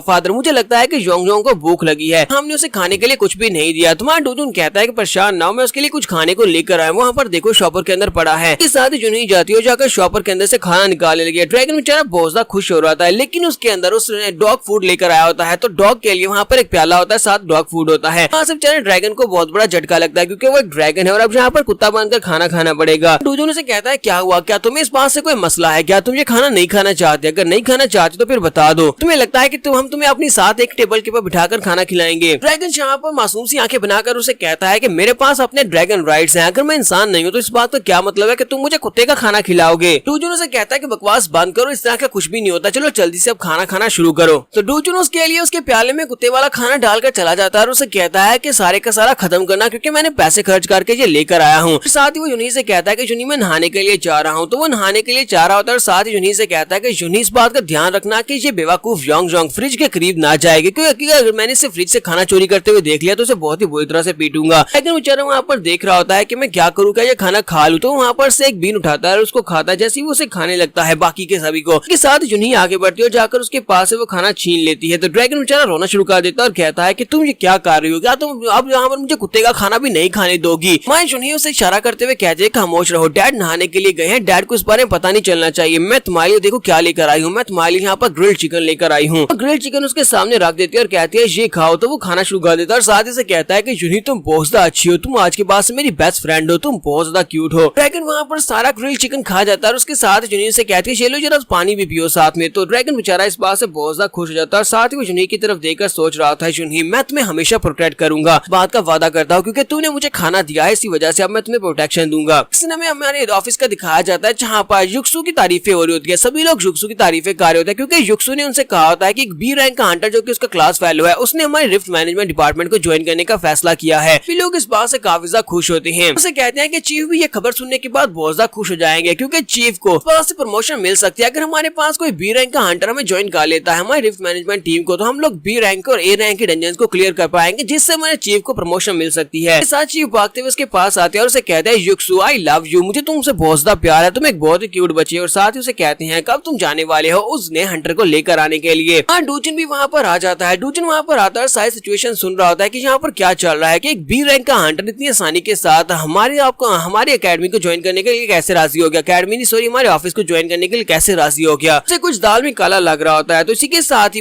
डूजन जो होता है वो बॉस से कहता है बस आपको युक्सु के साथ जाकर उन हंटर्स को लेकर आने की जरूरत नहीं है, मैं युक्सु के साथ चला जाता हूँ क्योंकि मेरा इसके साथ जाना ठीक रहेगा क्योंकि मैं इसका जूनियर हूँ तो मैं काफी कुछ सीख सकता हूँ, नए हंटर को कैसे रिक्रूट किया जाता है। उसे कहते हैं अच्छा ठीक है तुम इसके साथ जा सकते हो, तुम चले जाओ। नेक्स्ट सीन में बाहर का दिखाया जाता है, वो एक बिल्डिंग में एक लिफ्ट के अंदर होते हैं। वहाँ पर लिफ्ट जो होती है ऊपर की तरफ जा रही होती है तो ऊपर वाली बिल्डिंग के ऊपर एक बार होता है। डूजन उसे कहता है क्या वाकई में तुम्हारे उन दोस्तों ने वो हंटर जो कि हमें ज्वाइन करना चाहता है उसने हमें बार में बुलाया है? तो युक्सु से कहता है हाँ उसने हमें बार में बुलाया है। युक्सु से कहता है कि तुम इस बात को एक नॉर्मल बात ही समझो और यहाँ पर पूरी तरह से एंजॉय करना, कोई पता नहीं कि हमें दोबारा कब यहाँ पर ऐसा मौका मिले इतनी महंगी जगह के ऊपर आने का। वो तो मेरा दोस्त हंटर है, इसी वजह से उसने मुझे यहाँ पर बुलाया है मिलने के लिए। लोग यहाँ पर एंजॉय कर सकते हैं, यहाँ पर काफी महंगी वाइन पी सकते हैं। डूजन से कहता है अच्छा ठीक है चलो यही समझ लेते हैं। और इसके बाद हमारा डूजन सोच रहा था मुझे समझ नहीं आ रही क्या है उस बंदे ने उसको यहाँ पर क्यों बुलाया। मुझे तो लगता है कि वो लोग इसके साथ कुछ बुरा करना चाहते हैं। वो लोग वहाँ पर ऊपर बार के अंदर एंटर होते हैं तो वहाँ पर रिसेप्शन वाली लड़की होती है वो उनसे कहती है तो क्या आप यहाँ पर किसी पार्टी को ज्वाइन करने के लिए आए हैं? तो हमारा डूजन युक्सु से कहते हैं नहीं हम लोग यहाँ पर मिस्टर चोई से मिलने के लिए आए हैं। वो लड़की कहती है मिस्टर चोई हाँ उन्होंने मुझे आपके बारे में बताया था कि आप यहाँ पर आने वाले हैं, क्या आपका नाम वन युक्सु है, वो आप ही का इंतजार कर रहे हैं, चलिए जल्दी से आ जाए मैं आपको उनके रूम तक लेकर चलती हूँ। लड़की आगे आगे चल रही होती है और दोनों पीछे पीछे चल रही होती है और वहाँ पर से गुजरते हुए एक दरवाजे के अंदर से कमरे के अंदर से उन्हें ओ की आवाज आती है और आप लोग समझ जाएं कि अंदर क्या हो रहा है। युक्सु कहता है कि ये लोग अंदर पता नहीं कर क्या रहे हैं, जबकि मां डूजन सोच रहा था है मुझे कैसे पता होगा कि ये लोग अंदर क्या कर रहे हैं। के साथ रिसेप्शन वाली लड़की उन्हें उस रूम के बाहर ले आती है, दरवाजा खोलकर उनसे कहती है कि उम्मीद करती हूँ कि आपका टाइम अच्छा गुजरे, प्लीज अंदर चले जाएं, आपके दोस्त अंदर हैं। डोजुन और जुक्सु दोनों ही अंदर की तरफ बढ़ते हैं। अंदर आते हैं तो उनके दोस्त अंदर बैठे होते हैं, तो वो जुक्सु को देखकर कहते हैं जुक्सु तुम लेट हो। ये बंदा जो होता है जो इसका दोस्त है, ये तो शक्ल से देखकर ही लगता है कि ये कमीना है। यहाँ पर आकिन के साथ क्या होने वाला है ये हम लोग नेक्स्ट एपिसोड में देखेंगे। तो एपिसोड की एक्सप्लेनेशन अच्छी लगी हो तो कमेंट करके जरूर बताइएगा। चैनल को सब्सक्राइब कर दे, वीडियो को लाइक और शेयर कर दे। शुक्रिया। तो म्यूरियम डीमन की लास्ट एपिसोड के एंड पे हमने देखा था कि युक्सु अपने एक दोस्त से मिलने के लिए गया है। वो दोस्त जिसने उसे वहां पर बुलाया कि वो उनके रिफ्ट मैनेजमेंट ऑफिस को ज्वाइन करना चाहता है। हालांकि वो एक बी रैंक का हंटर है। ये लोग जैसे वहां पर उस रूम के अंदर पहुंचते हैं तो मुझे वो बंदा जो है वो हंटर बी रैंक का हंटर जो शक्ल से कमीना दिखाई दे रहा है। तो अब देखते हैं कि क्या ये वाकई में कमीना है या फिर शक्ल से दिखाई देता है। तो उसके दोस्त चोई के साथ उसके दो और दोस्त भी बैठे होते हैं। वो सभी लोग वहाँ पर बैठे पी रहे होते हैं। तो युक्सु वो सभी लोग इसकी तरफ देखते हैं, युक्सु की तरफ, और युक्सु को देखकर इस तरह का लुक दे रहे होते जैसे कि उन्हें किसी चंपू को देख लिया हो। डोजुन उन सभी के चेहरे के ऊपर कमीनापन देख रहा होता है। उसे पता चल जाता है कि ये वाकई में बहुत ज्यादा घटिया लोग हैं और यहाँ पर इसका मजाक उड़ाने के लिए इसको बुलाया गया है। युक्सु से कहता है कि दोस्त मुझे माफ करना, मुझे लगता है कि मुझे टैक्सी से आना चाहिए था, मैं सबवे ट्रेन से आया हूँ जिसकी वजह से मैं लेट हो गया हूँ। सुनने के बाद उसे कहता है कि ये तुम्हारे साथ कौन है, क्या ये तुम्हारा कोई जूनियर है? तो वो उसे कहता है हाँ ये मेरा जूनियर है, इसका नाम डूजुन है, हम लोग एक साथ ही काम कर रहे हैं, पिछले 1 साल से हम लोग एक साथ काम कर रहे हैं। तो उसे कहता है कि तो ठीक है आ जाओ, यहाँ पर आकर बैठ जाओ, दोनों यहाँ पर आकर मेरे साथ बैठो। डूजुन और युक्सु दोनों वहाँ पर जाकर बैठ जाते हैं। तो जब वहाँ पर जाकर बैठ जाते हैं, डूजुन अपने पास से अपना मोबाइल निकालता है, मोबाइल के ऊपर कुछ करना शुरू कर देता है, जबकि अभी यहाँ पर अपने दोस्त से बात कर रहा होता है। तो चोई वहाँ पर अपने ग्लास के अंदर वाइन डालता है और उसे कहता है क्या तुम यहाँ पर ड्रिंक करना चाहोगे? साथ ही वो डूजुन से भी कहते हैं कि क्या तुम यहाँ पर पीना चाहोगे? तो डूजुन कहता है कि नहीं मैं पीता नहीं हूँ। इसके साथ ही वो लोग वहाँ पर पीना स्टार्ट करते हैं। तो चोई वहाँ पर पीने के बाद कहता है कि सीरियसली मुझे लगता है कि 11 साल गुजर चुके हैं, 11 साल बाद हम लोग यहाँ पर फाइनली मिल रहे हैं, क्योंकि स्कूल में हम दोनों दोस्त हुआ करते थे। तो चोई से कहता है कि जब से तुम सियोल में आए उसके बाद से मुझे तुम्हारे बारे में कुछ भी खबर नहीं थी और मुझे नहीं पता था कि तुम यहाँ पर रिफ्ट मैनेजमेंट ऑफिस में एक मैनेजर लगे हुए हो। ये बताओ कि तुम्हारा काम कैसा चल रहा है, क्या तुम ठीक हो? तुम्हारा युक्सु से कहता है कि हाँ मेरा काम बिल्कुल अच्छा चल रहा है, मेरे सारे के सारे कोवर्कर बहुत अच्छे और सभी लोग मिलजुल कर रहते हैं। युक्सु से कहता है कि तुम्हारे बारे में क्या चोई, मैंने सुना है कि तुम एक बी रैंक के हंटर बन चुके हो, और अगर तुम एक बी रैंक के हंटर हो तो तुम तो इस तरह की प्लेसेस के ऊपर अक्सर आते जाते होगे, क्योंकि बी रैंक के हंटर्स की एनुअल सैलरी जो होती है वो बहुत ज्यादा होती है। चोई उसे कहता है कि हाँ ऐसी ही बात है, क्योंकि मैं एक बी रैंक का हंटर हूँ तो मेरे पास पैसे की कमी तो बिल्कुल भी नहीं, और इस तरह की जगह के ऊपर तो मैं अक्सर आता जाता रहता हूँ। लेकिन तुम्हारे बारे में क्या, तुम तो अपनी पब्लिक ऑफिशियल की सैलरी के साथ तो ये भी नहीं कर पाते होगे, तुम्हें तो किसी लो लेवल के रेस्टोरेंट में जाना पड़ता होगा अपने लिए खाना वाना खाने के लिए। युक्सु से कहता है ऐसी ही बात है, मेरी सैलरी इतनी ज्यादा नहीं है। तो चोई उसे कहता है कि मैंने वैसे भी ऐसे ही गैस किया था, क्योंकि तुम्हें देखकर लगता है कि तुम्हारी फटीचर हालत को देखकर पता चल रहा है, और ऊपर से तुम्हारे जैसा बंदा जो टैक्सी में यहाँ पर नहीं आ सकता, तुम्हारी बात से मुझे पता चल गया था कि तुम कितने ज्यादा थके हुए लो लेवल के हो। वो युक्सु की इंसल्ट किए जा रहा होता है, लेकिन युक्सु अपनी इंसल्ट को भी यहाँ पर चुपचाप बर्दाश्त किया जा रहा होता है। चोई उसे कहता है कि चलो मैं तुम्हें अपनी फेलो से मिलवाता हूँ, ये दोनों बी रैंक के हंटर्स हैं और दोनों मेरे दोस्त हैं, हम लोग एक ही गिल्ड में काम करते हैं। तुम्हारा युक्सु उन लोगों को भी ग्रीट करता है, और दोनों यहाँ पर कोई ज्यादा अच्छी तरह से ग्रीट नहीं कर रहे होते, क्योंकि उन्हें भी अच्छी तरह से पता होता है कि यहाँ पर युक्सु को पंचिंग बैग के लिए बुलाया गया, यानी उसका मजाक उड़ाने के लिए बुलाया गया है। उनसे कहता है कि तुम लोग यहाँ पर इतनी रूडली बात क्यों कर रहे हो, तुम्हें नहीं पता कि ये कितना ज्यादा इंपॉर्टेंट काम करते हैं, लोग पब्लिक गवर्नमेंट ऑफिस में काम करते हैं तो तुम्हें यहाँ पर रिस्पेक्ट करनी चाहिए। लेकिन वो उनकी बिल्कुल भी रिस्पेक्ट नहीं कर रहे होते, जबकि डूजुन उन दोनों को घूर घूर कर देख रहा होता है और वो लोग भी डूजुन को घूर घूर कर देख रहे होते हैं। युक्सु यहाँ पर अपनी कॉन्ट्रैक्ट की बात करता है और उसे कहता है कि चोई क्यों ना तुम कुछ दिनों तक हमारे पास आओ, हमारे पब्लिक ऑफिस में आओ और वहाँ पर आकर कॉन्ट्रैक्ट को साइन कर दो, जिस कॉन्ट्रैक्ट के बारे में तुमने बात की थी। हमारे चीफ बहुत ज्यादा खुश है। चीफ को जब मैंने इस बारे में बताया कि तुम एक बी रैंक के हंटर और तुम हमें ज्वाइन करना चाहते हो तो बहुत ज्यादा खुश हो गए थे। बात सुनने के बाद वो तीनों ही हंसना शुरू कर देते हैं, वो तीनों जोर जोर से हंस रहे होते हैं, जबकि हमारा डूजुन समझ जाता है कि मुझे लगा ही था कि यहाँ पर कुछ ना कुछ तो दाल में काला है, ये लोग ज्वाइन नहीं करना चाहते, बस यहाँ पर युक्सु को मजाक उड़ाने के लिए बुलाया गया है। क्योंकि एक बी रैंक का जो हंटर होता है उसकी एनुअल इनकम इतनी ज्यादा होती है कि हमारा पब्लिक ऑफिस साल में भी उसे इतनी ज्यादा इनकम नहीं दे सकता। बी रैंक के हंटर्स खुद रिफ्ट में जाकर बहुत ज्यादा पैसा कमा सकते हैं, कि हमारा ऑफिस जो है वो एनुअल सैलरी उन्हें देता है, जो कि बहुत ज्यादा कम होती है। नहीं लगता कि इस तरह का एक कमीना घटिया बी रैंक का हंटर में कभी ज्वाइन करने वाला है। तो चोई उसे कहता है कि चलो ठीक है, फिर मैं तुम्हारे साथ कॉन्ट्रैक्ट बनाने को तैयार हूँ, कल मैं तुम्हारे साथ सिटी हॉल में आ जाऊंगा और वहाँ पर आकर कॉन्ट्रैक्ट के ऊपर साइन भी कर दूंगा। फिर साथ ही वो अपने पास से सिगरेट निकालता है जो वो पी रहा था, वो सिगरेट वो वाइन के ग्लास के अंदर डाल देता है और उसे कहता है मैं तुम्हारे पास आऊंगा, लेकिन उसके लिए तुम्हें एक काम करना होगा, तुम्हें इस वाइन को पीना होगा। उसके दोस्त वहाँ पर जोर जोर से हंसना शुरू कर देते हैं और कहते हैं कि जुंगहुन ये तुम क्या कर रहे हो, तुम्हें नहीं लगता कि पब्लिक ऑफिसर के साथ ऐसा नहीं करना चाहिए, कुछ ज्यादा ही हो जाएगा। यहाँ पर इस ग्लास को पी जाएगा तो फिर इसकी इंसानियत कहाँ पर चली जाएगी, इसे तो यहाँ पर शर्मिंदा होना पड़ जाएगा। तुम दोनों क्योंकि स्कूल में क्लास फेलोज थे तो तुम्हें यहाँ पर अपने दोस्त के साथ ऐसा तो बिल्कुल भी नहीं करना चाहिए। साथ ही वो जोर जोर से हंस भी रहा होता है। तुम्हारा डूजुन जो होता है वो युक्सु की तरफ देख रहा होता है कि युक्सु बेचारे के हाथ कांप रहे होते हैं। युक्सु बेचारा जो होता है वहाँ पर बहुत ज्यादा शर्मिंदगी महसूस कर रहा होता है। साथ ही हमारा डूजुन मोबाइल के ऊपर हल्की सी आवाज में कहता है कि तुम अंदर आ सकती हो, तो वो हान मिंजी से बात कर रहा होता है। चोई अपने ग्लास को उठाता है और उसे कहता है कि युक्सु अब क्या हो गया, तुम इतना ज्यादा वेट क्यों करवा रहे हो, चलो जल्दी से इसको पी जाओ ना, अगर तुम इसको पी जाते हो तो फिर मैं तुम्हारे साथ कॉन्ट्रैक्ट साइन करने को तैयार हूँ। डूजुन उठकर खड़ा हो जाता है और युक्सु से कहता है युक्सु सन भाई चलो यहाँ से चलते हैं, हमें एक और बहुत ही जरूरी काम करना है क्योंकि एक दूसरा हंटर बाहर हमारे साथ कॉन्ट्रैक्ट साइन करने के लिए इंतजार कर रहा है। तो वो कहता है कौन सा हंटर हमारे साथ साइन करने के लिए इंतजार कर रहा है। डूजुन उसे कहता है तुम्हें क्या हो गया है, क्या तुम भूल गए हो, हान मिंजी हमारे साथ कॉन्ट्रैक्ट साइन करने को तैयार है, वो बाहर खड़ी है। तुम्हें लगता है कि मैं यहाँ पर इतना टाइम है कि हम यहाँ पर इन कचरू के साथ बैठकर अपना टाइम जाया करें, हान मिंजी हमारा इंतजार कर रही है और हम लोग यहाँ पर बेवकूफों के साथ तो बिल्कुल भी नहीं बैठने वाले। ये बात सुनने के बाद वो लोग भी काफी हैरान भी होते हैं और गुस्सा भी होते हैं। और इस वक्त वो इसी एरिया में है, मैंने उसे यहीं पर बुलाया और थोड़ी देर में वो यहाँ पर इस बार के अंदर पहुंचती होगी। उसने कहा था कि वो यहीं पर इसी बार में हमसे मिलेगी, तो मैंने उसे यहीं पर बुला लिया। तो चोई इस बात से और भी ज्यादा हंसना शुरू कर देता और कहता है कि क्या तुम लोग यहाँ पर मुझे बेवकूफ बनाने की कोशिश कर रहे हो, एक बी रैंक का हंटर मेरे जैसा हंटर तुम्हारे साथ कोई कॉन्ट्रैक्ट ना बनाए और तुम कह रहे हो कि एक एस रैंक का हंटर तुम्हारे साथ कॉन्ट्रैक्ट बनाने के लिए यहाँ पर आ रहा है, तुम तो बहुत बड़े बेवकूफ निकले और मुझे बेवकूफ बनाने की कोशिश कर रहे हो। डूजुन से कहता है कि मैं बिल्कुल ठीक कह रहा हूँ। दूसरा हंटर भी से कहता है कि तुम बकवास कर रहे हो, जबकि युक्सु यहाँ पर सोच रहा होता है ये क्या डूजुन क्या किस तरह की बातें कर रहा है। इसी के साथ ही बाहर से दरवाजा खुलता और हान मिंजी वहाँ पर पहुंच जाती है। हान मिंजी वहाँ पर आते ही उसे कहती है कि मिस्टर वॉन युक्सु मैं यहाँ पर आ चुकी हूँ, तुमने यहाँ पर मुझे और ज्यादा इंतजार करवाया तो फिर मैं चली जाऊंगी, मैं तुम्हारे साथ कॉन्ट्रैक्ट साइन नहीं करने वाली। ये देखने के बाद चोई और बाकी के सभी लोग बहुत ज्यादा हैरान हो जाते हैं और कहते हैं ये क्या, ये तो हान मिंजी है, इस तरह की हंटर हान मिंजी ये यहाँ पर कैसे हो सकती है। हान मिंजी वहाँ पर आने के बाद उन तीनों को भी इंसल्ट कर देती है। वो उसे कहती है कि तुम यहाँ पर इन कमीनों के साथ आकर बात कर रहे हो, तुम्हें दिखाई नहीं दे रहा कि ये शक्ल से किस तरह के भोंडू से दिखाई देते हैं और तुम यहाँ पर आकर इनसे बात कर रहे हो, जबकि तुम्हें मेरे साथ बात करनी चाहिए और मेरे साथ आकर कॉन्ट्रैक्ट को साइन करना चाहिए। लगता कि तुम्हें मेरी जरूरत है तो फिर मैं यहाँ से जा रही हूँ। तुम्हारा डूजुन से कहता है कि मिस्टर युक्सु तुम्हारा तो जवाब नहीं, मेरे सन में तुम वाकई में बहुत ज्यादा महान हो, तुमने हान मिंजी को हमारे ऑफिस को ज्वाइन करने के लिए मना लिया, तुम बेस्ट हो। कि वो बेचारा हैरान हो रहा था कि मैंने यहाँ पर ये सब कुछ कैसे कर लिया। तो हान मिंजी से कहता है कि तुम्हें यहाँ पर परेशान होने की जरूरत नहीं है, चलो यहाँ से बाहर चलते हैं, ये जगह बहुत ज्यादा गंदी है, यहाँ पर सिगरेट की स्मेल आ रही है, बाहर एक कैफे में चलते हैं, वहाँ पर चलकर बैठकर कॉन्ट्रैक्ट के बारे में बात करते हैं। मिंजी पीछे की तरफ मुड़ती है और उसे कहती है मिस्टर युक्सु क्या तुम मेरे साथ नहीं आने वाले, क्या तुम यहीं पर रुकने वाले हो इन कमीनों के साथ, तो फिर मैं जा रही हूँ। तो वो कहता है नहीं नहीं मैम मैं आ रहा हूँ। तो वो अपना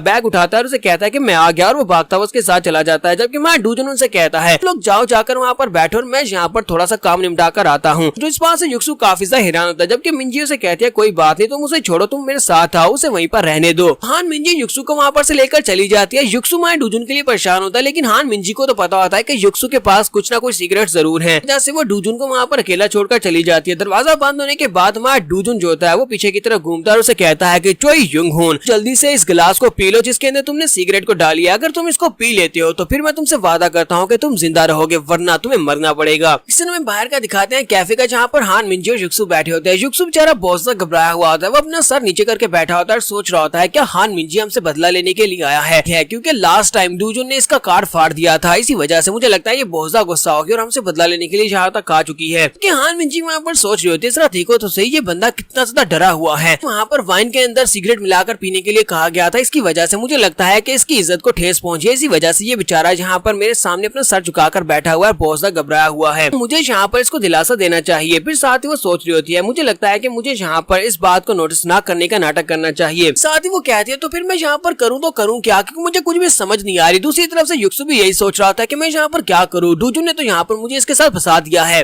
तो यहाँ पर हम लोग अपनी एपिसोड 24 का एंड करेंगे। तो एपिसोड की एक्सप्लेनेशन अच्छी लगी हो तो कमेंट करके जरूर बताइएगा, चैनल को सब्सक्राइब कर दे, वीडियो को लाइक और शेयर कर दे, शुक्रिया। तो गाइस कैसे हैं आप सब लोग, म्यूरियम डीमन के एपिसोड 25 के साथ हाजिर हो। तो लास्ट एपिसोड के एंड पे हमने देखा था कि मिंजी और युक्सु दोनों एक रेस्टोरेंट में बैठे होते हैं, दोनों बाहर एक कैफे में बैठे होते हैं और हमारे डूजुन का इंतजार कर रहे होते हैं, लेकिन वो दोनों एक बहुत ही ऑकवर्ड सिचुएशन में होते हैं क्योंकि दोनों को समझ नहीं आ रही होती कि एक दूसरे से क्या कहें। इसके साथ ही वहाँ पर उनकी बारी आ जाती है क्योंकि कैफे पर उन्होंने अपने लिए अमेरिकानो का ऑर्डर किया होता है, वहाँ पर उनकी बारी आती है। इसी के साथ ही जो हमारा युक्सु होता है वो उठकर जाने लगता है, लेकिन मिस हान मिंजी जो होती है वो बड़ी स्पीड से उठती वहाँ पर चली जाती है काउंटर के ऊपर ताकि वहाँ से जाकर जाकर कॉफी लेकर आ सके। तो युक्सु बेचारा और भी ज्यादा घबरा जाता है और कहता है कि हाँ मिंजी तो यहाँ पर इस रेस्टोरेंट में भी उड़ के जा रही है, मुझे ये बात बहुत ज्यादा अजीब लग रही है, अब मैं क्या करूँ। डूजुन जल्दी से यहाँ पर आ जाओ, डूजुन जल्दी से आ जाओ वरना हम लोग बड़ी मुश्किल में पड़ जाएंगे। तो मिंजी वापस आती है और उसे कहती है कि मिस्टर वॉन आपको परेशान होने की जरूरत नहीं है, मिस्टर ली बिल्कुल ठीक होंगे, वो ठीक से सलामत वापस आ जाएंगे। तो युक्सु से कहता है कि मैम आपको नहीं पता वहाँ पर जो तीनों लोग थे वो तीनों ही बी रैंक के हंटर्स हैं और हमारा डूजुन बेचारा वो बहुत ज्यादा शरीफ और सीधा साधा आदमी है, उसके साथ कुछ बुरा हो गया तो फिर मैं अपने आप को कभी माफ नहीं कर पाऊंगा। तो मिंजी उसे कहते हैं कि तुम्हें उनके लिए परेशान होने की जरूरत नहीं है, तुम्हें तो उन तीनों के लिए परेशान होने की जरूरत है क्योंकि उन तीनों के साथ जो होने वाला है वो बहुत ही बुरा होने वाला है। तो युक्सु भी इस बात से काफी ज्यादा हैरान हो जाता है और कहता है कि मुझे इस बात की समझ नहीं आई। मिंजी उसे कहती है कि तुम्हें बहुत ही जल्दी इस बात की समझ आ जाएगी, मैंने कुछ महसूस किया था मिस्टर ली डूजुन के बारे में, मुझे लगता है कि वो बिल्कुल ठीक है, वो गलत नहीं है, बहुत ही जल्दी वो सभी लोगों के सामने भी आ जाएगा। इसके साथ ही नेक्स्ट सीन में फिर से अंदर का दिखाया जाता है जहाँ पर हमारा डूजुन मिस्टर चोई के सामने खड़ा होता है। वो चोई से कहता है कि चलो जल्दी से अपनी ही वाइन को पी लो वरना तुम्हारे साथ बहुत ही बुरा होने वाला है। तो वो उसे कहता है कि तुमने क्या कहा। डूजुन उसे कहता है कि मैंने कहा कि इसको पी लो वरना तुम यहाँ पर मेरे हाथ से मरोगे।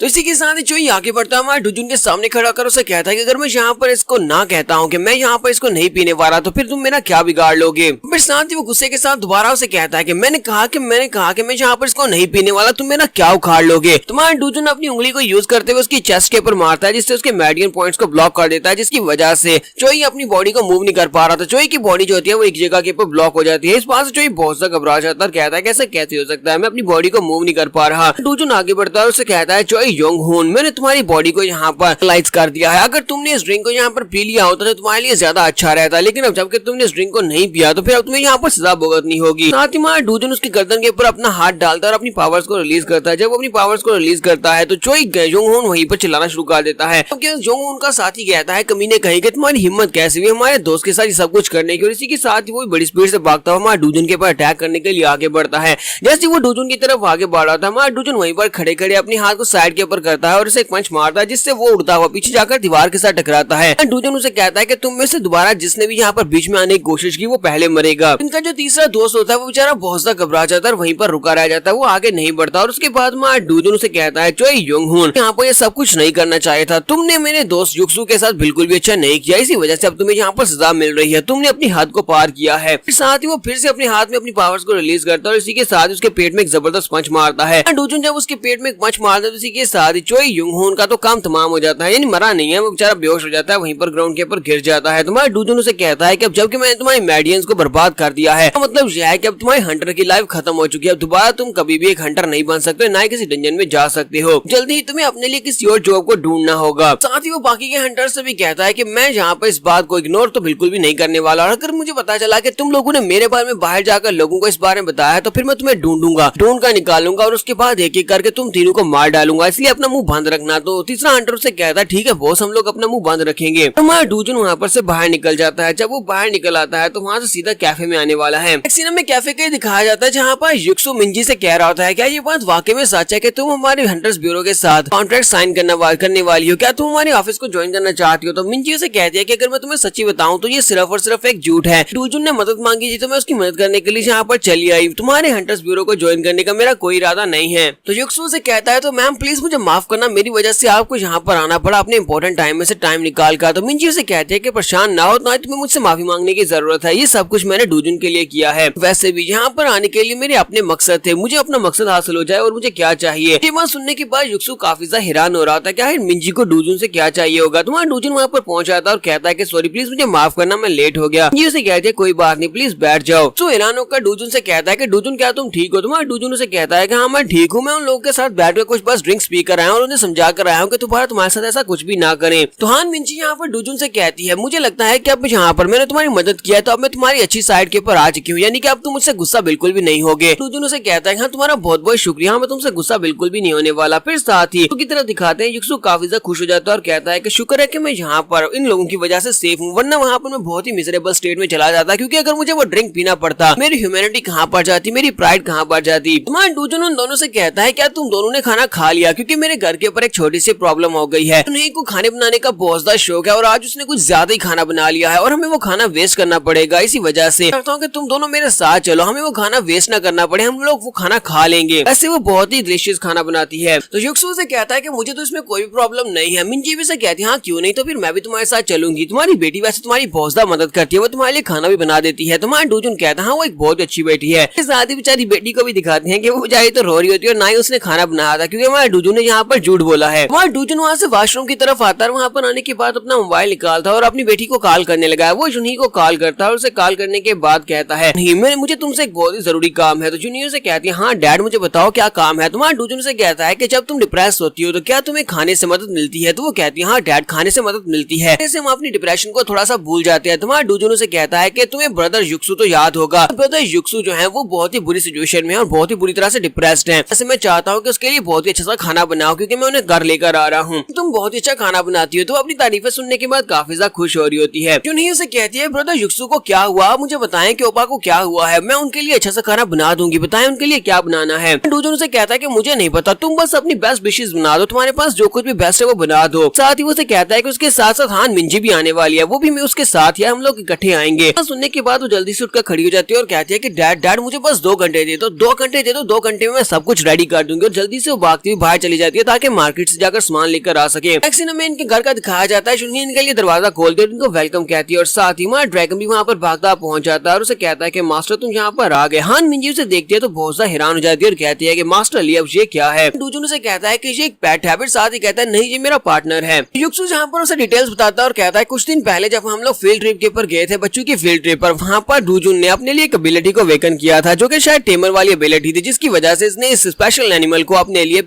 पेट के तौर पर टेम कर लिया है। बात सुनने के बाद हान मिंजी बहुत ज्यादा हैरान हो रही होती है। हान मिंजी कह रही होती है कि ऐसा कैसे हो सकता है, टेमिंग का जो है वो तो एक स्किल है और स्किल जो है हंटर बनने से पहले कभी भी वेकन नहीं होता। बात यहाँ पर दूसरे स्किल्स की यानी समनिंग स्किल्स भी ऐसे नहीं आते क्योंकि अगर आप एक हंटर है तभी आपको समन स्किल्स आते हैं। बात यहाँ पर एक टेमर बनने के, तो टेमर आप तभी बन सकते हैं जब आप जानवरों के साथ काफी अर्सा तक रहें। काफी अर्सा तक जानवरों के साथ रहने के बाद आप किसी जानवर को टेम कर सकते हैं। हान मिंजी जोंगजोंग को घूर कर देख रही होती है। जब वो उसे घूर कर देख रही होती है वो कहती है ऐसा कैसे हो सकता है, इसके माथे के ऊपर तो निशान है, तो उसके माथे के ऊपर नंबर 1 लिखा होता है। वो कहती है ऐसा नहीं हो सकता। 3 साल पहले बुसान में जो मैसेलिस डंजन ओपन हुई थी और उसके अंदर से एक ड्रैगन मैसेलिस जो बाहर निकला था, उस ड्रैगन के माथे के ऊपर भी इसी तरह का एक नंबर लिखा हुआ था, लेकिन वो नंबर 10 था। 10 नंबर वाला ड्रैगन इतना ज्यादा स्ट्रॉन्गर और पावरफुल हो सकता है, तो इसका नंबर तो 1 है। इसका मतलब यह है कि ये उससे भी ज्यादा पावरफुल और स्ट्रॉन्गर हो सकता है। तो यहाँ पर हम लोग अपनी एपिसोड 25 का एंड करेंगे। एपिसोड की एक्सप्लेनेशन अच्छी लगी हो तो कमेंट करके जरूर बताइएगा। चैनल को सब्सक्राइब कर दे, वीडियो को लाइक और शेयर कर दे। शुक्रिया।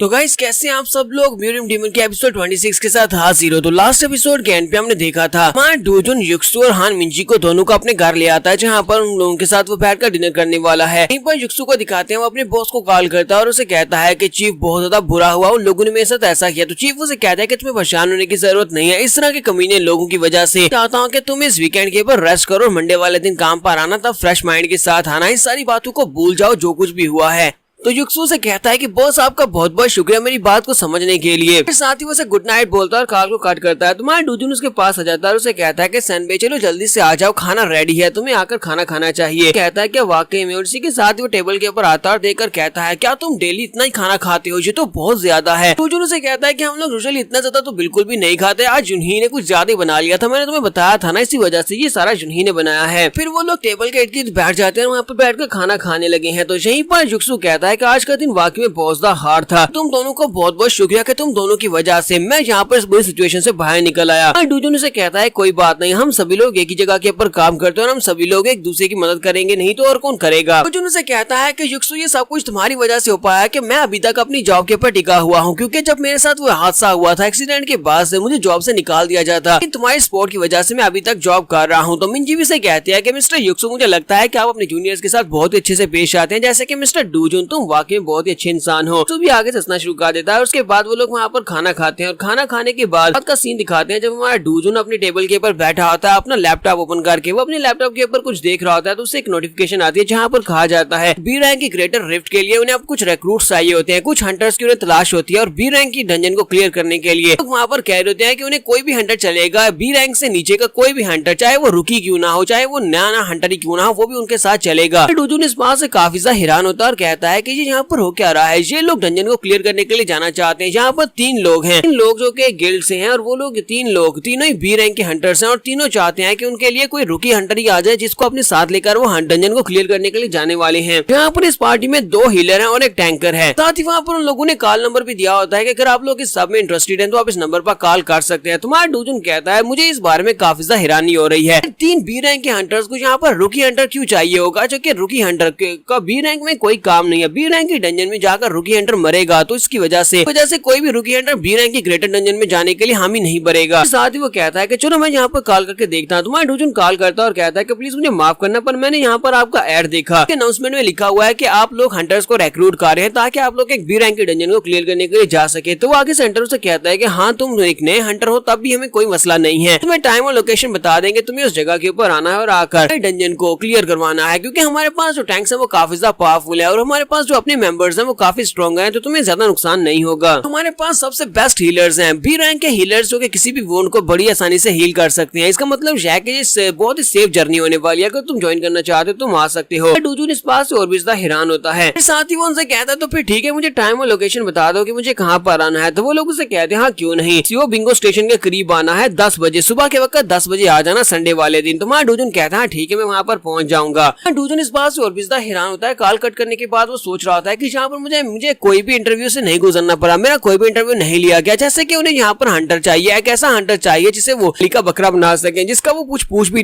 नहीं रहे, ना ही उससे कुछ डिटेल्स ले रहे हैं। सर पार्टी को ज्वाइन करने के लिए पहले हमें इंटरव्यू देना पड़ता है ताकि वो लोग देख सके कि आप कितने ज्यादा स्ट्रॉन्ग है, आपकी कमियां क्या है, आपकी पावर्स क्या हैं। क्योंकि जब आप लोग डंजन में जाते हैं तो एक डंजन बहुत ज्यादा खतरनाक जगह हो सकती है और आपको अपने दोस्त के ऊपर भरोसा करना पड़ता है, जिसकी वजह से यहाँ पर जिंदा भी रह सकते हैं और आप मर भी सकते हैं। यहाँ पर तो दाल में कुछ ज्यादा ही काला है, तो मुझे यहाँ पर जाकर चेक करना चाहिए। तो डूजन उसी वक्त उठता और कहता है चलो अभी रात के वक्त ही चल के देख कर आते हैं कि वहाँ पर क्या चल रहा है, मैं पहले जाकर उस डंजन में देख कर आता हूँ। लेकिन उससे पहले मुझे यहाँ पर एक कॉल करनी है और इसी के साथ ही वो मिस चाइन को कॉल करता है। रात के वक्त मिस चाइन से कॉल करता है, उसे कहता है कि मिस प्लीज मुझे माफ करना, मैं फ्राइडे नाइट को तुम्हें कॉल कर रहा हूँ, क्या हम लोग थोड़ी देर के लिए बात कर सकते हैं, कहीं तुम बिजी तो नहीं हो। वो उसे कहती है नहीं मैं बिल्कुल भी बिजी नहीं हूँ, मैं बिल्कुल फारिग बैठी हुई हूँ, तो बताओ कि तुम्हें मुझसे क्या काम है। डूजन उसे कहता है क्या तुम सीओ बिंगो स्टेशन के ऊपर 9:30 पर आ सकती हो, वो भी परसों। तो मिस चाइन जब बात सुनने के बाद बहुत ज्यादा हैरान होती है और उसे लगता है कि शायद इसे यहाँ पर डेट का कहा जा रहा है। वो सोच रही होती है कि ये एक डेट होने वाली है, तो वो कहती है हाँ क्यों नहीं, मैं वहाँ पर पहुंच जाऊंगी। और बहुत ज्यादा खुश हो जाती है और कहती है कुछ भी हो जाए मैं वहाँ पर 9:30 के ऊपर पहुंच ही जाऊंगी। तुम्हारा डूजन उसे कहता है हाँ क्यों नहीं। फिर साथ ही उसे कहता है बहुत बहुत शुक्रिया, हम लोग वहाँ पर मिलेंगे, सीओ बिंगो स्टेशन के ऊपर 9:30 बजे मिलेंगे। और उसके बाद हमारा डूजन अपना नकाब पहनता, अपना बैग पहनता और कहता है कि चलो फिर ठीक है जल्दी से उस डंजन के अंदर चलते हैं, जाकर उसको चेक करके आते हैं। इसी तरफ चाइन को दिखाते हैं कि चाइन बहुत ज्यादा खुश हो जाती है और कहती है कि मेरी डेट फिक्स हो गई। रात का वक्त होता है, हमारा डूजन सीधा सीओ बिंगो स्टेशन के ऊपर चला जाता है। वहाँ पर जाने के बाद हमारा डूजन कहता है कि मैं जल्दी से अंदर जाऊंगा और जाकर जल्दी से बाहर आ जाऊंगा, इससे पहले कोई मुझे नोटिस कर ले। तो उस डंजन को जाकर देख कर आता हूँ कि उस डंजन के अंदर है क्या। तो वो डंजन के अंदर जाता है, उस रिफ्ट को पार करते हुए अंदर चला जाता है। जैसे ही हमारा डूजन अंदर जाता है तो वहाँ पर एक केव होती है, यानी कि वो डंजन एक केव टाइप की होती है। तो हमारा डूजन कहता है लगता है कि इसमें काफी टाइम लगने वाला है, क्योंकि अक्सर इस तरह के डंजन जो है वो केव में भूल भुलैया की तरह होती है, जिनको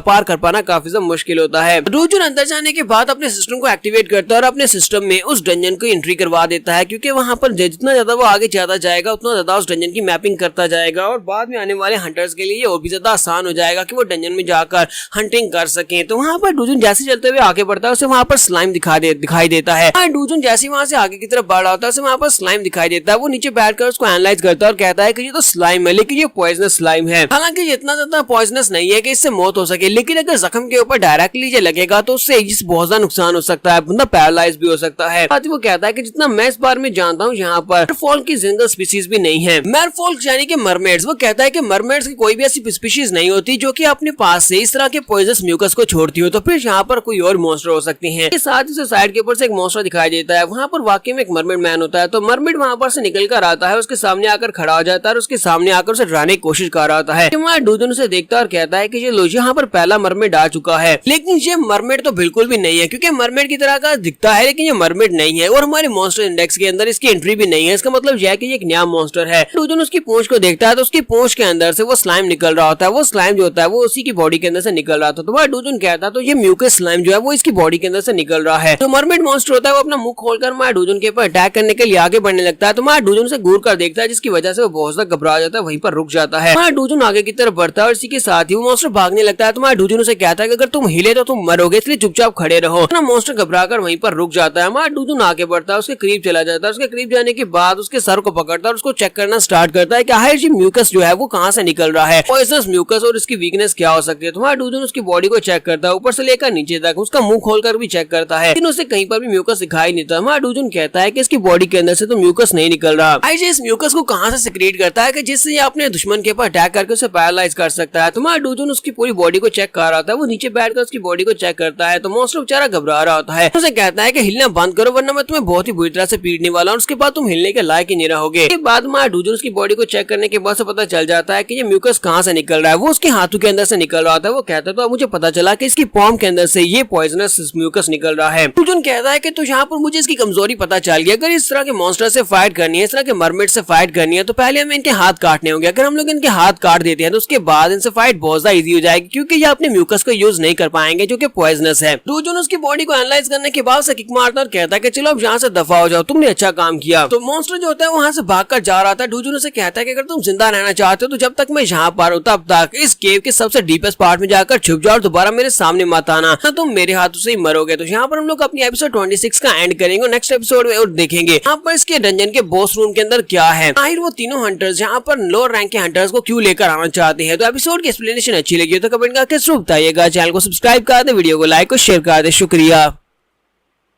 तो गाइस कैसे हैं आप सब लोग। म्यूरियम डीमन के एपिसोड 27 के साथ हाजिर हो। तो लास्ट एपिसोड के एंड पे हमने देखा था डूजन उस डंजन को जाकर एनालाइज कर रहा होता है जिसमें उसे बाद में हंटर्स की टीम के साथ आना है। तो वहाँ पर दाल में कुछ काला लग रहा होता है। तुम्हारा डूजन वहाँ पर देखता है कि वहाँ पर वाकई में कुछ मैफाक मॉन्स्टर्स होते हैं जो कि पहले वाली मरमेड मॉन्स्टर से थोड़े से अजीब होते हैं और अलग होते हैं। डूजन यहीं पर से आगे की तरफ चलना स्टार्ट होता है। जैसे वो आगे की तरफ चलना स्टार्ट करता है तो उसके पास विंडो ओपन होती है और उसे कहा जाता है फॉक्स ने तुम्हें यहाँ पर अपना टारगेट बना लिया। अगर तुम फॉक्स से 50 मीटर रेडियस के अंदर रहोगे तो फिर तुम्हारी पावर्स और तुम्हारे स्टैट्स में 30% के लिहाज से कम हो जाएंगे। डूजन कहता है कि चलो ठीक है, लगता है कि मेरे बारे में पता चल चुका है सभी को, सभी मॉन्स्टर्स को उस मॉन्स्टर ने जाकर बता दिया, इसी वजह से मेरे सामने कोई भी नहीं आ रहा कि पूरी रिफ्ट बिल्कुल खाली है। 99% एरिया को मैंने यहाँ पर क्लियर कर दिया, अब सिर्फ 1% एरिया बचा है। इसका मतलब ये है 1% एरिया बॉस एरिया होगा। तो हमारा डूजन एक बड़े से गेट के सामने जाकर खड़ा हो जाता है और उस गेट के दूसरी तरफ बॉस होने वाला है। तो वो दरवाजा खोलता और अंदर चला आता है। हमारा डूजन वहाँ पर गेट खोलकर अंदर आता है। इसी के साथ ही वहाँ पर एक बड़ी सी शार्क मछली को दिखाते हैं जो कि हवा में उड़ रही होती है। एक बड़ी सी मॉन्स्टर शार्क फिश होती है। हमारे डूजन की तरफ देख रही होती है लेकिन अभी उसके ऊपर अटैक नहीं कर रही होती है। हमारा डूजन भी उसकी तरफ देखता है। तो इसी के साथ ही वहाँ पर ग्राउंड के ऊपर एक लाइन दिखाते हैं, एक रेड कलर की लाइन होती है जिसके बारे में उसे डंजन में बताया जाता है कि अगर तुम इस रेड कलर की लाइन को पार करके दूसरी तरफ जाते हो, ये बड़ा सा मॉन्स्टर जो कि शार्क टूथ है ये तुम्हें मारना शुरू करेगा, ये तुम्हारे पर अटैक करना शुरू कर देगा अगर तुमने रेड लाइन को क्रॉस किया। यहाँ पर जो स्पेशल क्वेस्ट होती है उसका नाम सैक्रिफाइस होता है। तो सैक्रिफाइस क्वेस्ट का मतलब ये होता है कि तुम्हें यहाँ पर एक कंडीशन को पूरा करना है, यानी कि यहाँ पर टोटल 10 सैक्रिफाइसेस को लेकर आना है। 10 सैक्रिफाइसेस को लाने के बाद ये जो शार्क टूथ है यानी कि ये बड़ा शार्क मॉन्स्टर जो है पूरे 1 घंटे के लिए सील हो जाएगा और तुम्हारे पर 1 घंटे के लिए अटैक नहीं कर पाएगा और तुम यहाँ पर से लूट का सामान ले पाओगे, क्योंकि वहाँ पर एक चेस्ट बॉक्स पड़ा होता है। कहा जाता है कि तुम लोग उस चेस्ट बॉक्स को ओपन करके उसके अंदर से जो खजाना है वो ले सकते हो। इसलिए तुम्हें यहाँ पर 10 सैक्रिफाइस को लेकर आना पड़ेगा और अभी तक 9 सैक्रिफाइस काउंट हो चुके हैं, सिर्फ और सिर्फ एक और सैक्रिफाइस बचा है। तुम्हारे डूजन को यहाँ पर ये सारी बात समझ आ जाती है। डूजन कहता है कि तो अब मुझे समझ आए कि वो हंटर्स यहाँ पर लोअर रैंक के हंटर्स को इस रंजन के अंदर क्यों लेकर आना चाहते हैं। तो वो लोग यहाँ पर इसको सैक्रिफाइस देना चाहते हैं ताकि वो 10वां सैक्रिफाइस पूरा करने के बाद शार्क टूथ को 1 घंटे के लिए सील कर दे और उसके बाद चेस्ट बॉक्स के अंदर जो खजाना है वो खजाना ले ले।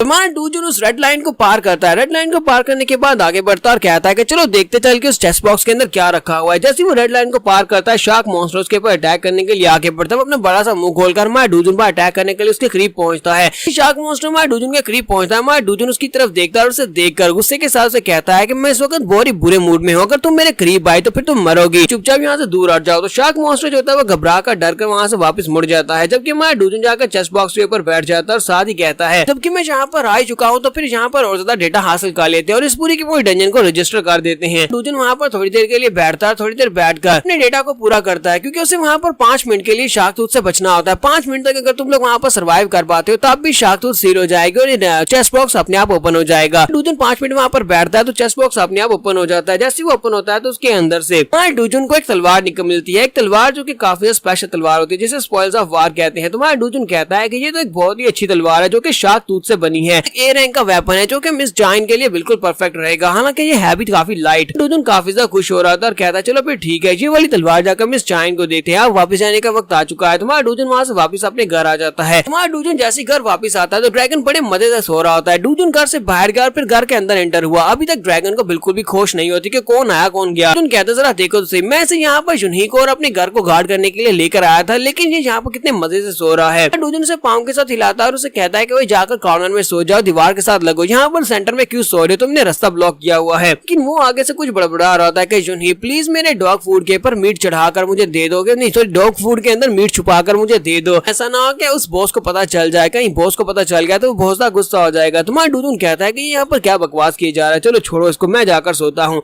तुम्हारा डूजुन अपने रूम के अंदर चला जाता है। तो डूजुन के चले जाने के बाद ड्रैगन बेचारा अभी भी वहीं पर फर्श के ऊपर ही सो रहा था और इसी के साथ ही उसे होश आती है। वो कहता है कि यहाँ पे इतनी ज्यादा ठंड क्यों है, फर्श इतना ज्यादा ठंडा क्यों है, मुझे भी यहाँ पर गर्मी चाहिए। और वो इसके साथ उठकर जुनही के रूम में चला जाता है। जुनही के बिस्तर के पे जाकर उसे कहता है कि जुनही जी तुमने क्या किया, फ्लोर हीटर को तुमने क्यों ऑफ कर दिया, फ्लोर इतना ज्यादा ठंडा क्यों है, तुम लोग मेरे साथ इतना बुरा क्यों करते हो, मैं तुम्हारा पेट हूँ और मेरे अपने कुछ ड्रैगन राइट्स है, तुम लोग मेरे साथ बिल्कुल भी अच्छा नहीं कर रहे। फिर साथ ही उसी के बिस्तर में घुस जाता है, वहीं पर सो जाता है और कहता है कि चलो फिर ठीक है मैं यहीं पर सो जाता हूँ। यहाँ से नेक्स्ट सीन हमें 9:30 बजे का दिखाया जाता है। 9:30 बजे मिस जाइन जो होती है वो बड़ी अच्छी ड्रेस पहनकर बहुत ही प्यारी लगती हुई वहाँ पर पहुंच जाती है। वो पहुंचने के बाद वो शीशे में अपने आप को देख रही होती है कि वो बहुत ज्यादा खूबसूरत लग रही है या नहीं। हाँ डूजुन भी वहाँ पर सियोपिंग स्टेशन के ऊपर पहुंच जाता है और उसे कहता है कि मिस जाइन तुम तो बहुत ही जल्दी पहुंच आई, तुम तो 9:30 से भी पहले पहुंच आएगी। तो उसे कहती है हाँ मिस्टर ली मैं लेट नहीं होना चाहती थी, तुम भी तो यहाँ पर टाइम के से पहले पहुंच आए हो। तुम्हारा डूजुन से कहता है कि मुझे तो यहाँ पर कुछ डेटा को ऑर्गेनाइज करना था, इसी वजह से मैं जल्दी चला आया। जाइन ये बात सुनने के बाद वहीं पर खामोश हो जाती है और कहती है कि तुमने अभी भी क्या कहा कि डेटा को एनालाइज करना था, अब इस बात का क्या मतलब है। मैं डूजुन भी इसकी बात सुनने के बाद हैरान होता और कहता है कि क्या मतलब, तुम क्या समझ रही हो। जाइन सोच रही होती है मैं यहाँ पर क्या सोच रही थी कि मैं यहाँ पर डेट पर आई हूँ, लेकिन इसे देखकर लगता नहीं है कि यहाँ पर डेट पर आया है। तुम्हारा डूजुन अपने पास तलवार निकालता है और उसे कहता है कि मिस जाइन तो ये तलवार तुम्हारे लिए, मुझे लगता है कि ये तुम्हारे हाथ में बहुत ही परफेक्टली काम करेगी और इसके साथ तुम्हारी परफॉर्मेंस भी बढ़ेगी। जाइन कहती है तो एक ए रैंक की तलवार है, लेकिन मिस्टर डूजुन तुम्हें ये कहाँ से मिली है। तुम्हारा डूजुन उसे कहता है कि ये एक सीक्रेट है, ऐसे भी ये तलवार तुम्हारी स्ट्रेंथ को बढ़ाने में काफी ज्यादा मदद देगी, मुझे लगता है कि इस तलवार की मदद से तुम्हारी स्ट्रेंथ पहले से काफी ज्यादा बढ़ जाएगी।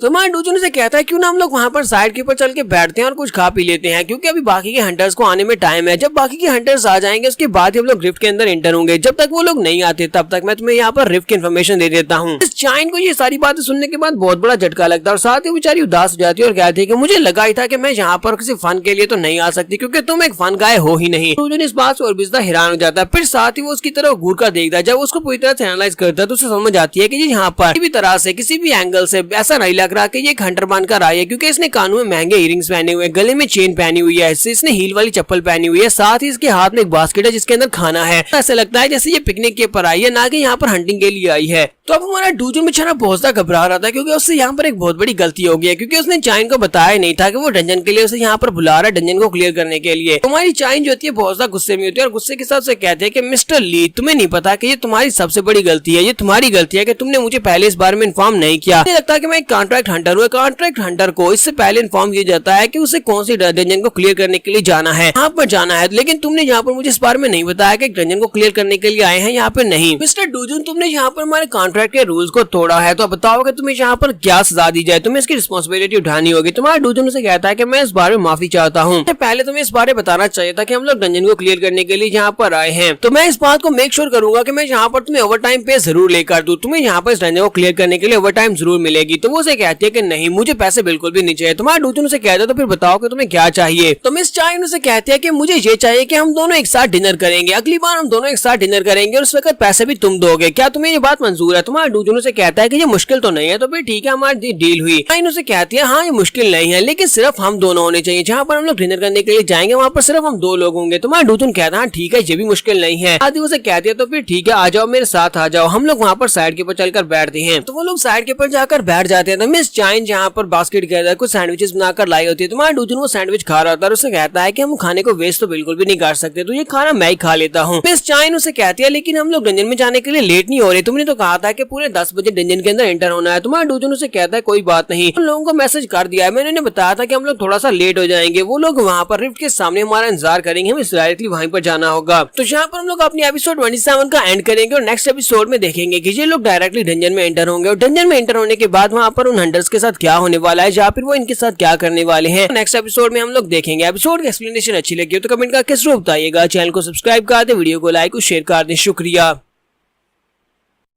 तो गाइस कैसे हैं आप सब लोग, म्यूरियम डीमन के एपिसोड 28 के साथ हाजिर हो। तो लास्ट एपिसोड के एंड पे हमने देखा था हमारा डूजुन चाइन के साथ बैठकर साइड के ऊपर जाकर सैंडविचेस खा रहा होता है, क्योंकि सैंडविचेस वेस्ट हो जाएंगे, इसी वजह से वो सैंडविचेस को खा रहा होता है। उसे कहता है कि मैंने उन लोगों को टेक्स्ट कर दिया, हम लोग डंजन के ऊपर जाकर उन लोगों से मिलेंगे, वो लोग वहीं पर हमारा इंतजार करेंगे। हमारा डूजुन यहाँ पर चाइन को बताना स्टार्ट करता है कि वहाँ पर कौन से मॉन्स्टर्स का इसके साथ सामना होने वाला है और कौन से मॉन्स्टर्स को किस तरह मारा जा सकता है। साइड डिटेल्स बता रहा होता है कि तुम्हें मॉन्स्टर्स के बाजू काटने होंगे और उसके बाद तुम उन मॉन्स्टर्स को बड़ी आसानी से मार सकती हो। चाइन उससे पूछती है मुझे ये बताओ कि सैंडविचेस कैसे हैं, क्या ये अच्छे बने हैं। हमारा डूजुन उसे कहता है क्या तुम मेरी बात को सुन भी रही हो या नहीं। तो मिस चाइन उसे कहते हैं कि हाँ मैं तुम्हारी बात को सुन रही हूँ, चलो अब जल्दी से बताओ ना कि सैंडविच का टेस्ट कैसा है। तुम्हारा डूजुन उसे कहता है कि ये ठीक है। इसके साथ हमारा डूजुन उसे कहता है कि अगर वो मरमेड्स में टच कर लेती हैं तो उनके पॉइजन से तुम पैरालाइज हो सकती हो। लेकिन चाइन वहाँ पर उसकी बात को काटते हुए कहती है मेरा सैंडविच अच्छा है तो ये लो एक और सैंडविच लो। इसी के साथ उसे एक और सैंडविच पकड़ा देती है, यानी कि वो उसकी बातों को सुन ही नहीं रही होती। तो बहुत एक्साइटेड होती है कि डूजुन उसके पास बैठा उसके सैंडविचेस को खा रहा है। डूजुन उसे कहता है नहीं मुझे और ज्यादा सैंडविचेस नहीं चाहिए क्योंकि अब मुझे और ज्यादा भूख नहीं लगी, चलो जल्दी से निकलते हैं। तो चाइन उसे कहती है क्या तुम वाकई में इस बार में श्योर हो कि तुम्हें और ज्यादा सैंडविचेस नहीं चाहिए। तुम्हें पता है कि वीकेंड के ऊपर काम करना कितना ज्यादा मुश्किल होता है, मैंने सारा दिन लगाकर तुम्हारे लिए सैंडविचेस बनाए हैं, तुम यहाँ पर से जाना चाहते हो और मेरे सैंडविचेस को खाना भी नहीं चाहते। तुम्हारा डूजुन उसके पास सैंडविच लेता है और वो खाना शुरू कर देता है। सैंडविच खत्म होने के बाद ये लोग यहाँ से जा सकते हैं क्योंकि चाइन तो जिसे बिल्कुल भी यहाँ से जाने नहीं देगी। नेक्स्ट में डंजन के सामने का दिखाया जाता है, डंजन रिफ्ट के बिल्कुल सामने वो तीनों हंटर्स खड़े होते हैं, जो तीनों हंटर्स ने इन लोगों को यहाँ पर बुलाया होता है। डूजुन वहाँ पर आकर उसे हेलो बोलता है और साथ ही अपना कार्ड निकाल कर उनके सामने करता है और उनसे कहता है कि मेरा नाम डूजुन है, मैं पब्लिक ऑफिस से यहाँ पर आया हूँ और मैंने तुम लोगों से बात की थी। तो हंटर उसके पास उसका कार्ड लेता है, वो उसे कहता है लेकिन तुम तो यहाँ पर दो लोग हो, हमने तो सिर्फ और सिर्फ एक ही बंदे को बुलाया था। जिस तरह के तुमने कपड़े पहने हुए, तुम्हारे कपड़े देखकर तो लगता है कि तुम एक रेगुलर सिटीजन हो, यानी कि तुम एक हंटर तो बिल्कुल भी नहीं हो।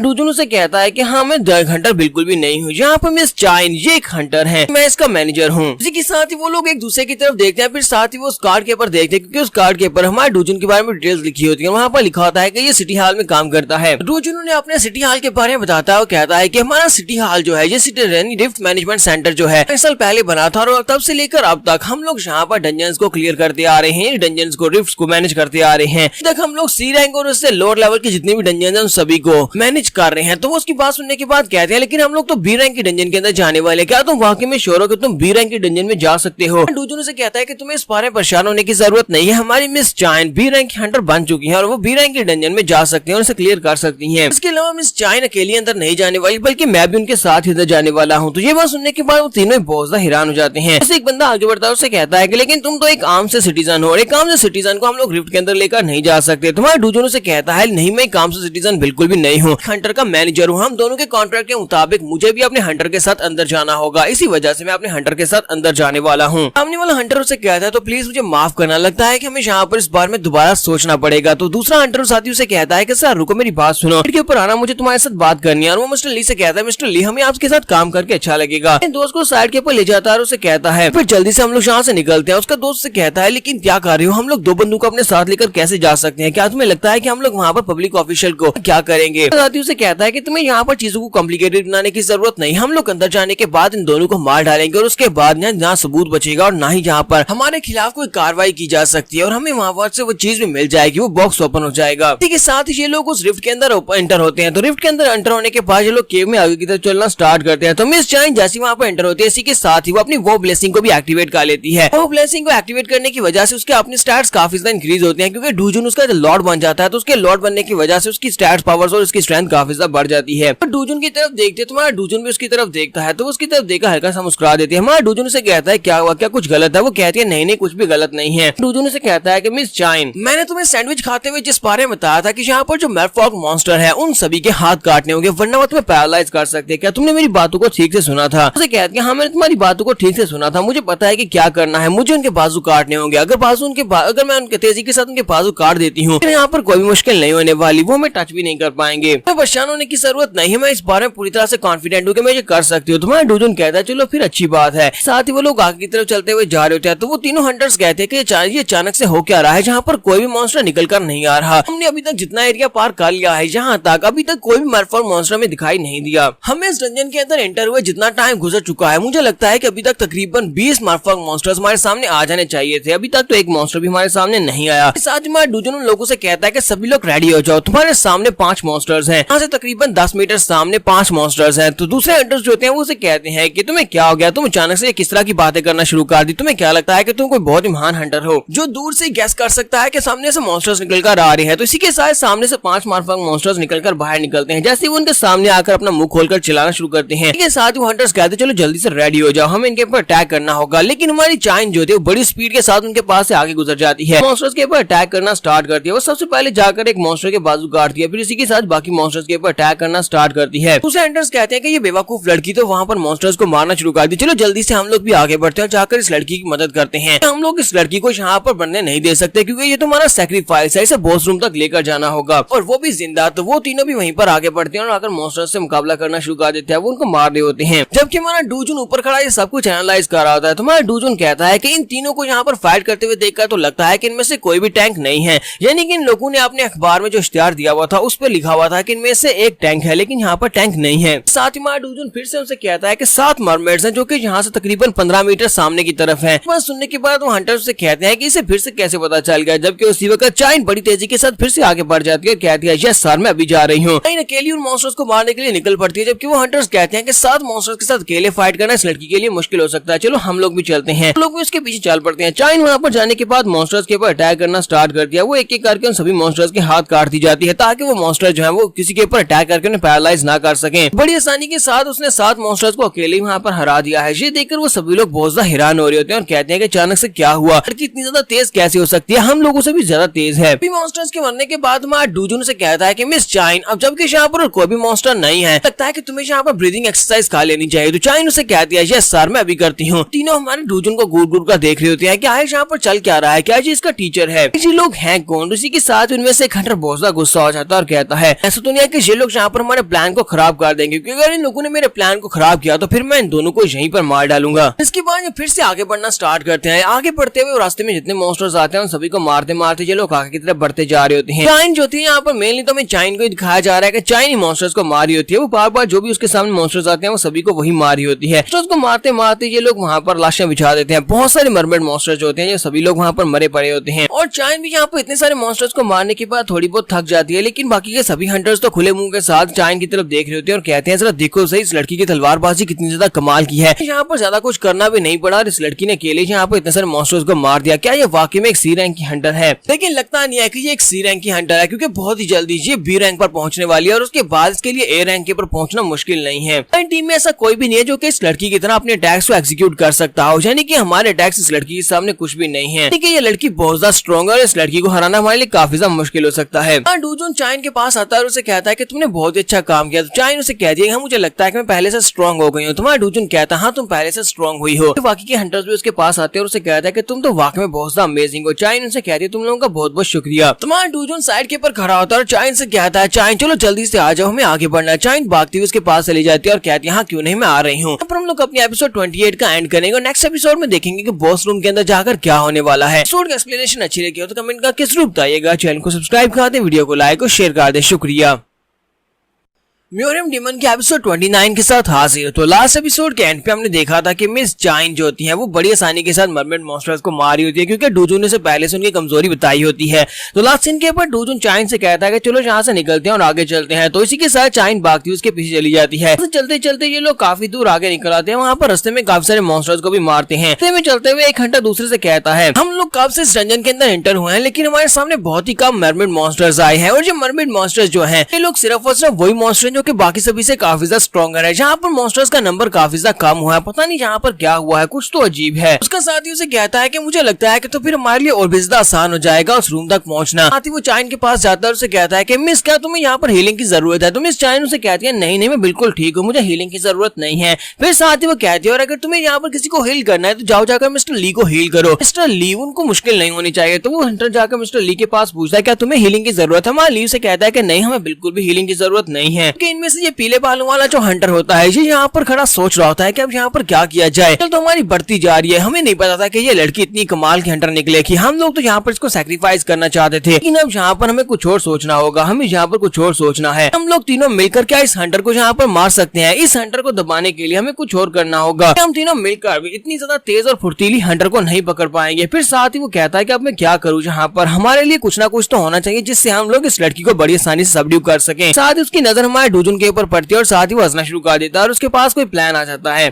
डूजुन भी उसकी तरफ देख रहा होता है, उसे समझ आ जाती है कि ये लोग यहाँ पर कुछ ना कुछ आइडिया तो लगा रहे हैं। तो हमारे डूजुन उनसे कहता है कि हम लोग आगे नहीं बढ़ने वाले। तो वो कहता है हाँ क्यों नहीं चलो आगे बढ़ते हैं। इससे ये लोग आगे बढ़ जाते हैं। आगे बढ़ने के बाद उनके सामने खाई आ जाती है और खाई से दोनों तरफ दो रास्ते निकलते हैं। ऊपर पहुंचने के बाद जो हंटर्स होते हैं वो कहते हैं कि हमें इस तरफ जाना है, जबकि हमारा डूजुन कहता है कि हमें लेफ्ट साइड के ऊपर जाना है। हंटर से कहते हैं नहीं हमें राइट साइड के ऊपर जाना है, जबकि चाइन जो होती है वो लेफ्ट साइड के ऊपर चल पड़ती है। तो वो कहता है कि मिस चाइन ये तुम कहाँ पर जा रही हो, हमारे साथ आओ, यहाँ पर पहले भी आ चुके हैं तो हमें इस इलाके के बारे में काफी अच्छे से पता है। जबकि चाइन उन लोगों से कहती है कि मेरे मैनेजर ने कहा है कि हमें लेफ्ट साइड के ऊपर जाना है, तो फिर हमें लेफ्ट साइड के ऊपर ही जाना है, तो हम लोग लेफ्ट साइड पर जाने वाले हैं। ये बात सुनने के बाद हंटर काफी ज्यादा हैरान होता है, फिर साथ ही वो काफी ज्यादा गुस्सा भी होता है और कहता है कि तुम्हारा मैनेजर यहाँ पर इस रंजन के अंदर पहली बार आया, जबकि हम लोग पहले भी इस रंजन के अंदर आ चुके हैं और हमें पता है कि कौन से रास्ते से जाना है, पता है कि कौन से रास्ते से हम लोग आसानी से बॉस रूम तक पहुंच सकते हैं, इसलिए प्लीज हमारे साथ चलो, तुम्हें यहाँ पर इस लड़के के साथ नहीं जाना चाहिए। तो चाइन उनकी बात सुनने के बाद कहती है अगर तुम्हें अपने ऊपर इतना ज्यादा भरोसा है तो फिर ठीक है, तुम लोग राइट साइड के ऊपर से जा सकते हो, जबकि मैं और मेरा मैनेजर हम दोनों लेफ्ट साइड से जाएंगे, क्योंकि मुझे अपने मैनेजर के ऊपर पूरा भरोसा है कि वो मुझे सही रास्ता ही दिखाएगा। तो बस सुनने के बाद वो कहते हैं अच्छा ठीक है तुम लोग हमें रास्ते को लीड करवा सकते हो, हम लोग तुम्हारे पीछे पीछे ही आएंगे। वो लोग चीनों जो होते हैं वो उसके साथ पीछे की तरफ चलना स्टार्ट करते हैं, जबकि वो हंटर्स काफी ज्यादा गुस्सा वाले होते हैं, कहते हैं कि ये लोग तो हमारे हाथ से बिल्कुल भी नहीं बचने वाले,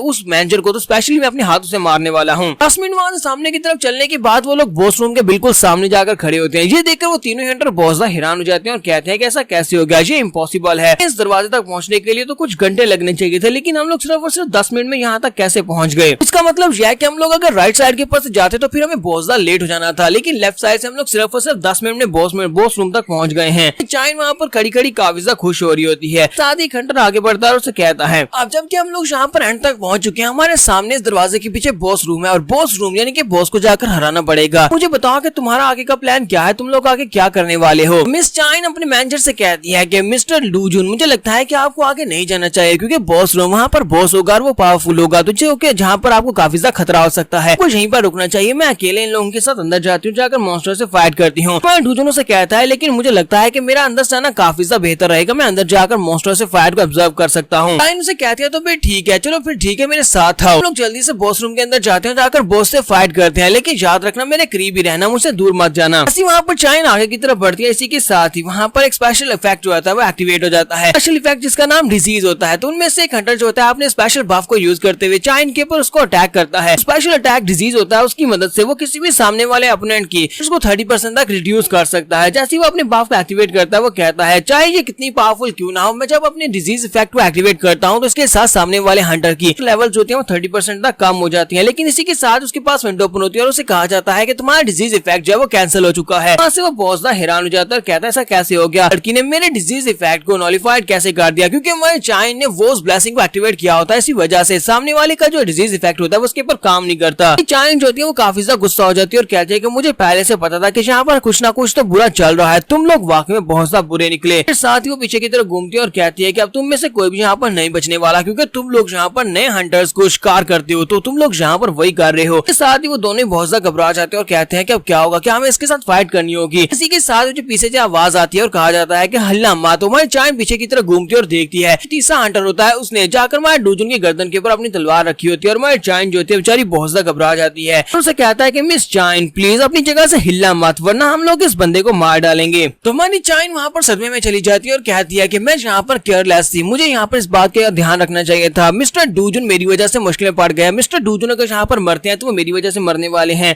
डूजुन उसे कहता है कि अब तुम लोग बताओ कि आगे तुम्हारा प्लान क्या है, तुम लोग क्या करने वाले हो। तो वो हंटर उसे कहता है तो तुम्हें इतनी आसानी से तो बिल्कुल भी नहीं मारने वाले, हमारे पास तुम्हारे लिए एक इस्तेमाल है। तो वो उसे अपने साथ लेते हैं और कहते हैं कि चलो जल्दी से हमारे साथ आओ, और दरवाजे से अंदर चले जाते हैं और चाइन से कहते हैं अगर तुम यहाँ पर अंदर आई तो हम लोग इस बंदे को मार डालेंगे, अंदर आने की जरूरत नहीं है अगर तुम इस बंदे को मरा हुआ नहीं देखना चाहती। तो चाइन वहीं पर बैठकर रोना शुरू कर देती है, जबकि दरवाजा बंद हो जाता है और वो सभी लोग अंदर चले जाते हैं। डूजुन को अपने साथ लेकर वो अंदर चले गए हैं, चाइन को बाहर छोड़ गए हैं। चाइन वहीं पर बैठकर रोना शुरू कर देती है। तुम्हारा डूजुन होता है उन लोगों के साथ आगे की तरफ चलता हुआ जा रहा होता है। एक दूसरे की तरफ देखते हैं और कहते हैं लो यहाँ पर हमारा काम हो गया। बड़ी सी मछली जो होती है वो बड़ी सी शार्क मछली उनकी तरफ आके बढ़ती है, लेकिन इसी के साथ वो मछली हमारे डूजुन को देखकर पीछे की तरफ मुड़ जाती है। वंटर काफी हैरान होता है कि इसको क्या हो गया, ये अचानक से इतना अजीब सा बिहेव क्यों कर रही है। ये लोग वहाँ पर आगे पहुंचते हैं तो इसी के साथ एक हंटर जो होता है वो चलाकर कहता है यहाँ पर क्या हुआ। दूसरों से कहता है कि बताओ क्या हुआ है। कहता है कि यहाँ पर जो रेड लाइन थी वो खत्म हो चुकी है, रेड लाइन अब यहाँ पर नहीं है। दूसरा भागता हुआ उसके पास आता है, उसे कहता है कि मजाक करना बंद करो, रेड लाइन यहीं पर थी, रेड लाइन खत्म कैसे हो सकती है। लोग जल्दी से अपनी विंडोज में चेक करते हैं तो उनमें से एक विंडो को चेक करता है तो वहाँ पर लिखा होता है कि जो स्पेशल क्वेस्ट थी वो पहले ही क्लियर हो चुकी है। दूसरा जो होता है वो भागता हुआ सीधा बॉक्स के पास जाता है, वो जाकर उस चेस्ट को चेक करता है तो वो भी खाली हो चुका होता है, उसके अंदर कुछ भी नहीं होता। वो कहता है कि यहाँ पर तो खजाना पहले से कोई लेकर जा चुका है, पर आखिर हो क्या रहा है। तुम्हारा डूजुन उन लोगों से कहता है मुझे पता है कि तुम सभी लोग यहाँ पर यही जानना चाहते हो कि आखिर यहाँ पर हुआ क्या। चलो फिर ठीक है, मैं यहाँ पर तुम्हें बताता हूँ पर क्या हुआ, क्योंकि तुम लोगों ने बहुत ज्यादा मेहनत की थी यहाँ पर 9 सैक्रिफाइसेस को लाकर। सैक्रिफाइसेस के साथ तुम लोग इस बॉक्स के अंदर से जो खजाना निकालना चाहते थे, मैं तुम्हें खजाने के बारे में बता सकता हूँ। जल्दी से पीछे की तरफ घूमते हैं और उसे कहते हैं कि तुम ये क्या बकवास किए जा रहे हो, कि तुम्हें इस सब के बारे में कैसे पता है। डूजुन उन लोगों से कहता है कि तुम लोगों ने इस चेस्ट के अंदर से जो खजाना निकला है उसको पहले ही देख लिया है। क्या तुमने मिस चाइन के हाथ में तलवार नहीं देखी? चेस्ट बॉक्स के अंदर से वही तलवार निकली थी। तुम लोगों को मैंने कॉल की थी, उसके थोड़ी देर के बाद मैं इस डंजन के अंदर आया था इसको चेक करने के लिए, जहाँ पर से मैंने खजाने को क्लियर कर दिया था। ये बात सुनने के बाद वो हंटर उसे कहता है कि ये एक बी रैंक की डंजन है, तुम्हारे लिए कोई पिकनिक स्पॉट नहीं है जहाँ पर तुम्हारे जैसा एक हंटर आकर, तुम्हारे जैसा एक ऑफिशियल आकर कुछ भी कर सकता है। डूजुन से कहता है ये तुम्हारी मर्जी है कि तुम मेरी बात के ऊपर भरोसा करते हो या नहीं। तो इसी के साथ ही वो हंटर आगे बढ़ता है और जाकर माया डूजुन को कॉलर से पकड़ लेता है और उसे कहता है कमीने कहें कि बकवास करना बंद कर और सीधी तरह बता कि तूने ये सब कुछ कैसे किया है। तुम्हारे साथ और भी पावरफुल हंटर्स हैं जो तुम्हारे साथ मिले हुए हैं। तुम्हारा डूजुन उसकी बात सुनने के बाद हल्का सा मुस्कुराता है और उसे कहता है कि मुझे नहीं लगता कि तुम्हारे पास यहाँ पर मुझे इंटेरोगेट करने के लिए इतना ज्यादा समय है। क्या तुम लोग यहाँ पर किसी चीज को भूल नहीं रहे? डूजुन उसे कहता है कि तुम लोग यहाँ पर इस बात को भूल नहीं रहे कि उस चेस्ट के अंदर से सिर्फ और सिर्फ रिवार्ड निकला है, बॉस अभी तक जिंदा है। कि तुम उस बड़े से बॉस को भूल रहे हो, शार्क टूथ अभी तक जिंदा है। जैसे वो ये वाली बात करता है इसी के साथ ही वो हंटर अपने पीछे की तरफ देखता है, उसके पीछे शार्क टूथ होती है। शार्क टूथ अपना बड़ा सा मुंह खोलती है और उस हंटर को खा जाती है। देखकर बाकी के दोनों हंटर्स बहुत ज्यादा घबरा जाते हैं और कहते हैं कि ये क्या, यहाँ पर तो वाट लागी, रेड लाइन खत्म हो चुकी है, यानी कि हम लोग कहीं पर भी सेफ नहीं है। बड़ा सा शार्क टूथ बॉस मॉन्स्टर जो है ये कहीं पर भी हमारे ऊपर अटैक कर सकता है। डूजुन जो होता है वो वहाँ से दरवाजे की तरफ आगे बढ़ता है और उस बड़ी सी मछली से कहता है तो अगर तुम इन दोनों हंटर्स को मार देती हो तो फिर मैं तुम्हें जिंदा छोड़ दूंगा। इसके साथ ही शार्क टूथ उन दोनों हंटर्स के ऊपर अटैक करने के लिए आगे बढ़ते हैं और उन दोनों को भी मार देती है, जबकि माँ डूजुन दरवाजे की तरफ आगे बढ़ता है ताकि बाहर जाकर मिस चाइन के पास जाकर उसे बता सके कि वो अभी तक जिंदा है। अब हम लोग अपनी एपिसोड 29 का एंड करेंगे। एपिसोड की एक्सप्लेनेशन अच्छी लगी हो तो कमेंट करके जरूर बताइएगा। चैनल को सब्सक्राइब कर दे, वीडियो को लाइक और शेयर कर दें। शुक्रिया। तो गाइस कैसे हैं आप सब लोग? म्यूरियम डीमन के एपिसोड 30 के साथ हाजिर हो। तो लास्ट एपिसोड के एंड पे हमने देखा था कि माँ डूजुन उस बड़े से शार्क टूथ से कहता है कि अगर इन लोगों को मार डाल दो तभी मैं तुम्हें जिंदा छोड़ूंगा। शार्क टूथ जो होती है वहाँ पर तीनों हंटर्स को मार देते हैं और उसके बाद माँ डूजुन वहाँ से बाहर की तरफ निकलता है, क्योंकि वहाँ पर जो लूट का सामान होता है वो तो पहले वो ले चुका होता है। बाहर का सीन हमें दिखाते हैं जहाँ पर चाइन बैठी होती है। चाइन बैठी रो रही होती है और कहती है कि मेरी वजह से मास्टर ली डूजुन मारे गए, ली डूजुन मारे गए हैं, ये सब कुछ मेरी गलती है। मैं अगर उन्हें यहाँ पर लेकर नहीं आई होती तो ये ऐसा बिल्कुल भी नहीं होता। अगर मैं काफी ज्यादा स्ट्रॉन्ग होती और मैं उन्हें बचा पाती तो ऐसा बिल्कुल भी नहीं होता। मुझे उन्हें प्रोटेक्ट करना चाहिए था, वो मेरी जिम्मेदारी थी। मैं एक हंटर हूँ और वो मेरे मैनेजर हैं तो मुझे उन्हें बचाना चाहिए था, लेकिन ऐसा नहीं हो पाया। और उसके हाथ के ऊपर जो वाव ब्लेसिंग्स होती हैं, जो रिंग होता है वो रिंग का कलर चेंज हो जाता है, वो रेड हो जाता है, जैसे कि उसके अंदर से कोई डेविलिश पावर निकल रही होती है। और साथ ही उसकी आंखों का कलर भी चेंज हो जाता है और वो कहती है कि मुझे उसे बचाना है, मुझे उसे बचाना है, मुझे उसे बचाना है। इसी के साथ ही उसकी बॉडी के अंदर जबरदस्त ऑरा निकलता है, पावरफुल ऑरा के उसकी बॉडी के अंदर से बहुत सारी पावर्स निकलती हैं जिससे कि वो एक डेविल बन जाती है। तो माँ डूजुन उसी वक्त वहाँ पर पहुंच जाता है और उसे कहता है कि मिस चाइन क्या तुम ठीक हो? उसके पास बैठ जाता है और उसे कहता है कि मिस चाइन क्या तुम ठीक हो? ये देखो मैं बिल्कुल ठीक हूँ, मैं बिल्कुल ठीक हूँ, मैं जहाँ पर तुम्हारे सामने बैठा हूँ। इसके साथ चाइन फिर से नॉर्मल हो जाती है और उसे कहती है कि मिस्टर ली क्या तुम ठीक हो? इसी के साथ ही वो उसके साथ गले लग के रोना शुरू कर देती है और कहती है कि मिस्टर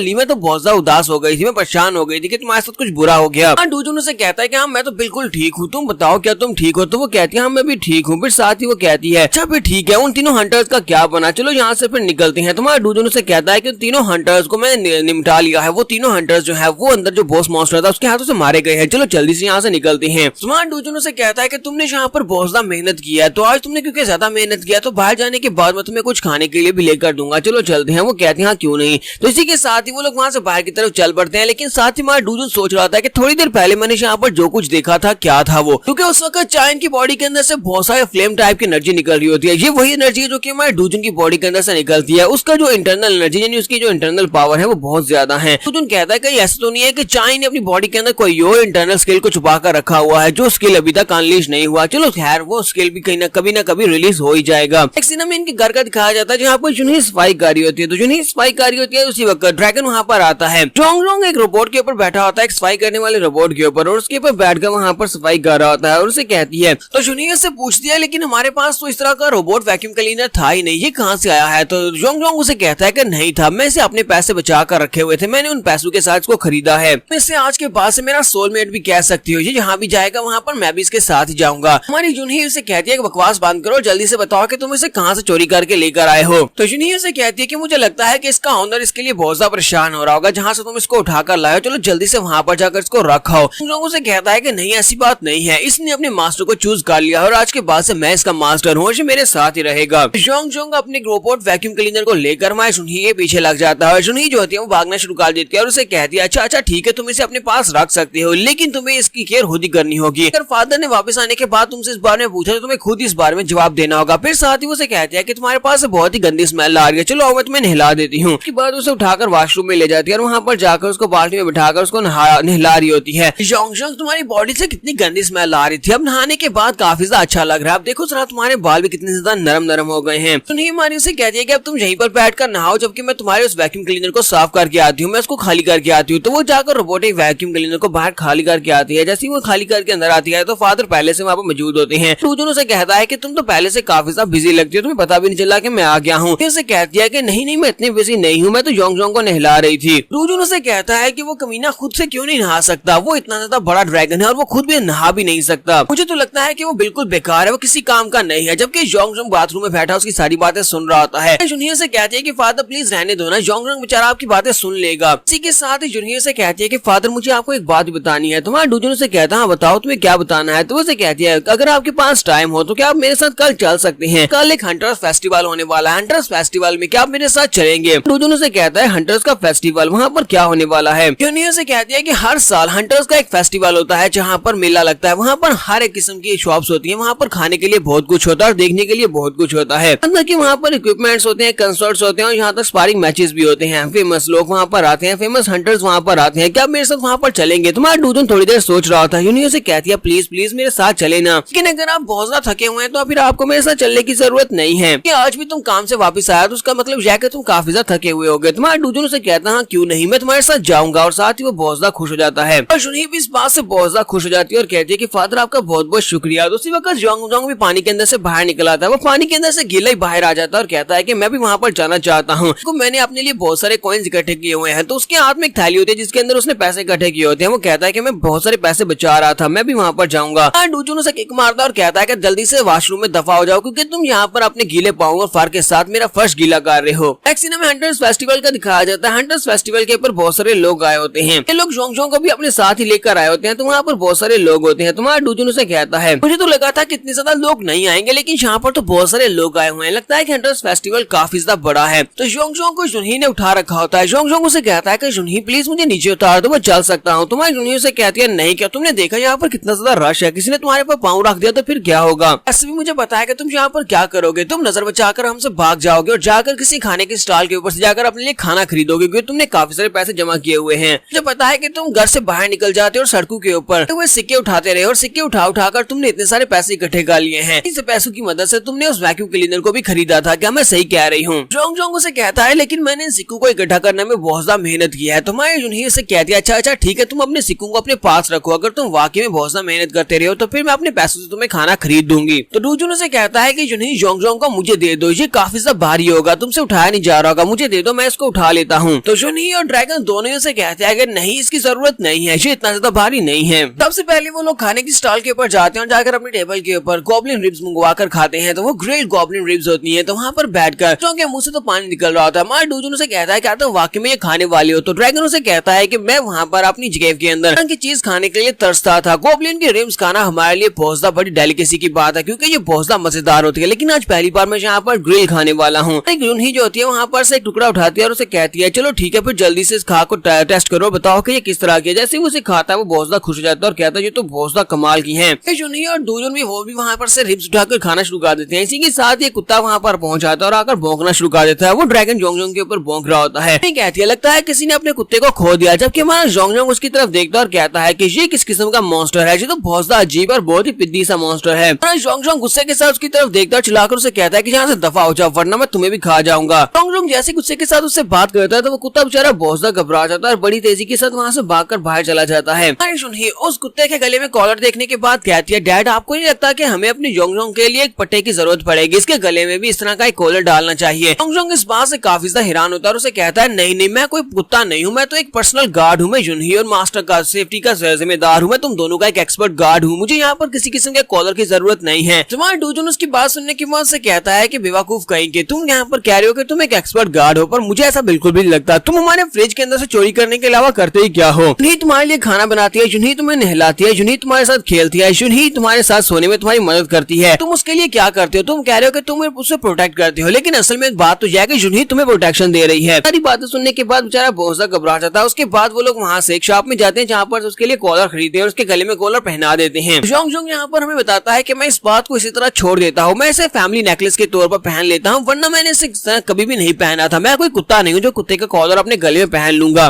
तो यहाँ पर हम लोग अपनी एपिसोड 30 का एंड करेंगे। एपिसोड की एक्सप्लेनेशन अच्छी लगी हो तो कमेंट करके जरूर बताइएगा। चैनल को सब्सक्राइब कर दें, वीडियो को लाइक और शेयर कर दें। शुक्रिया।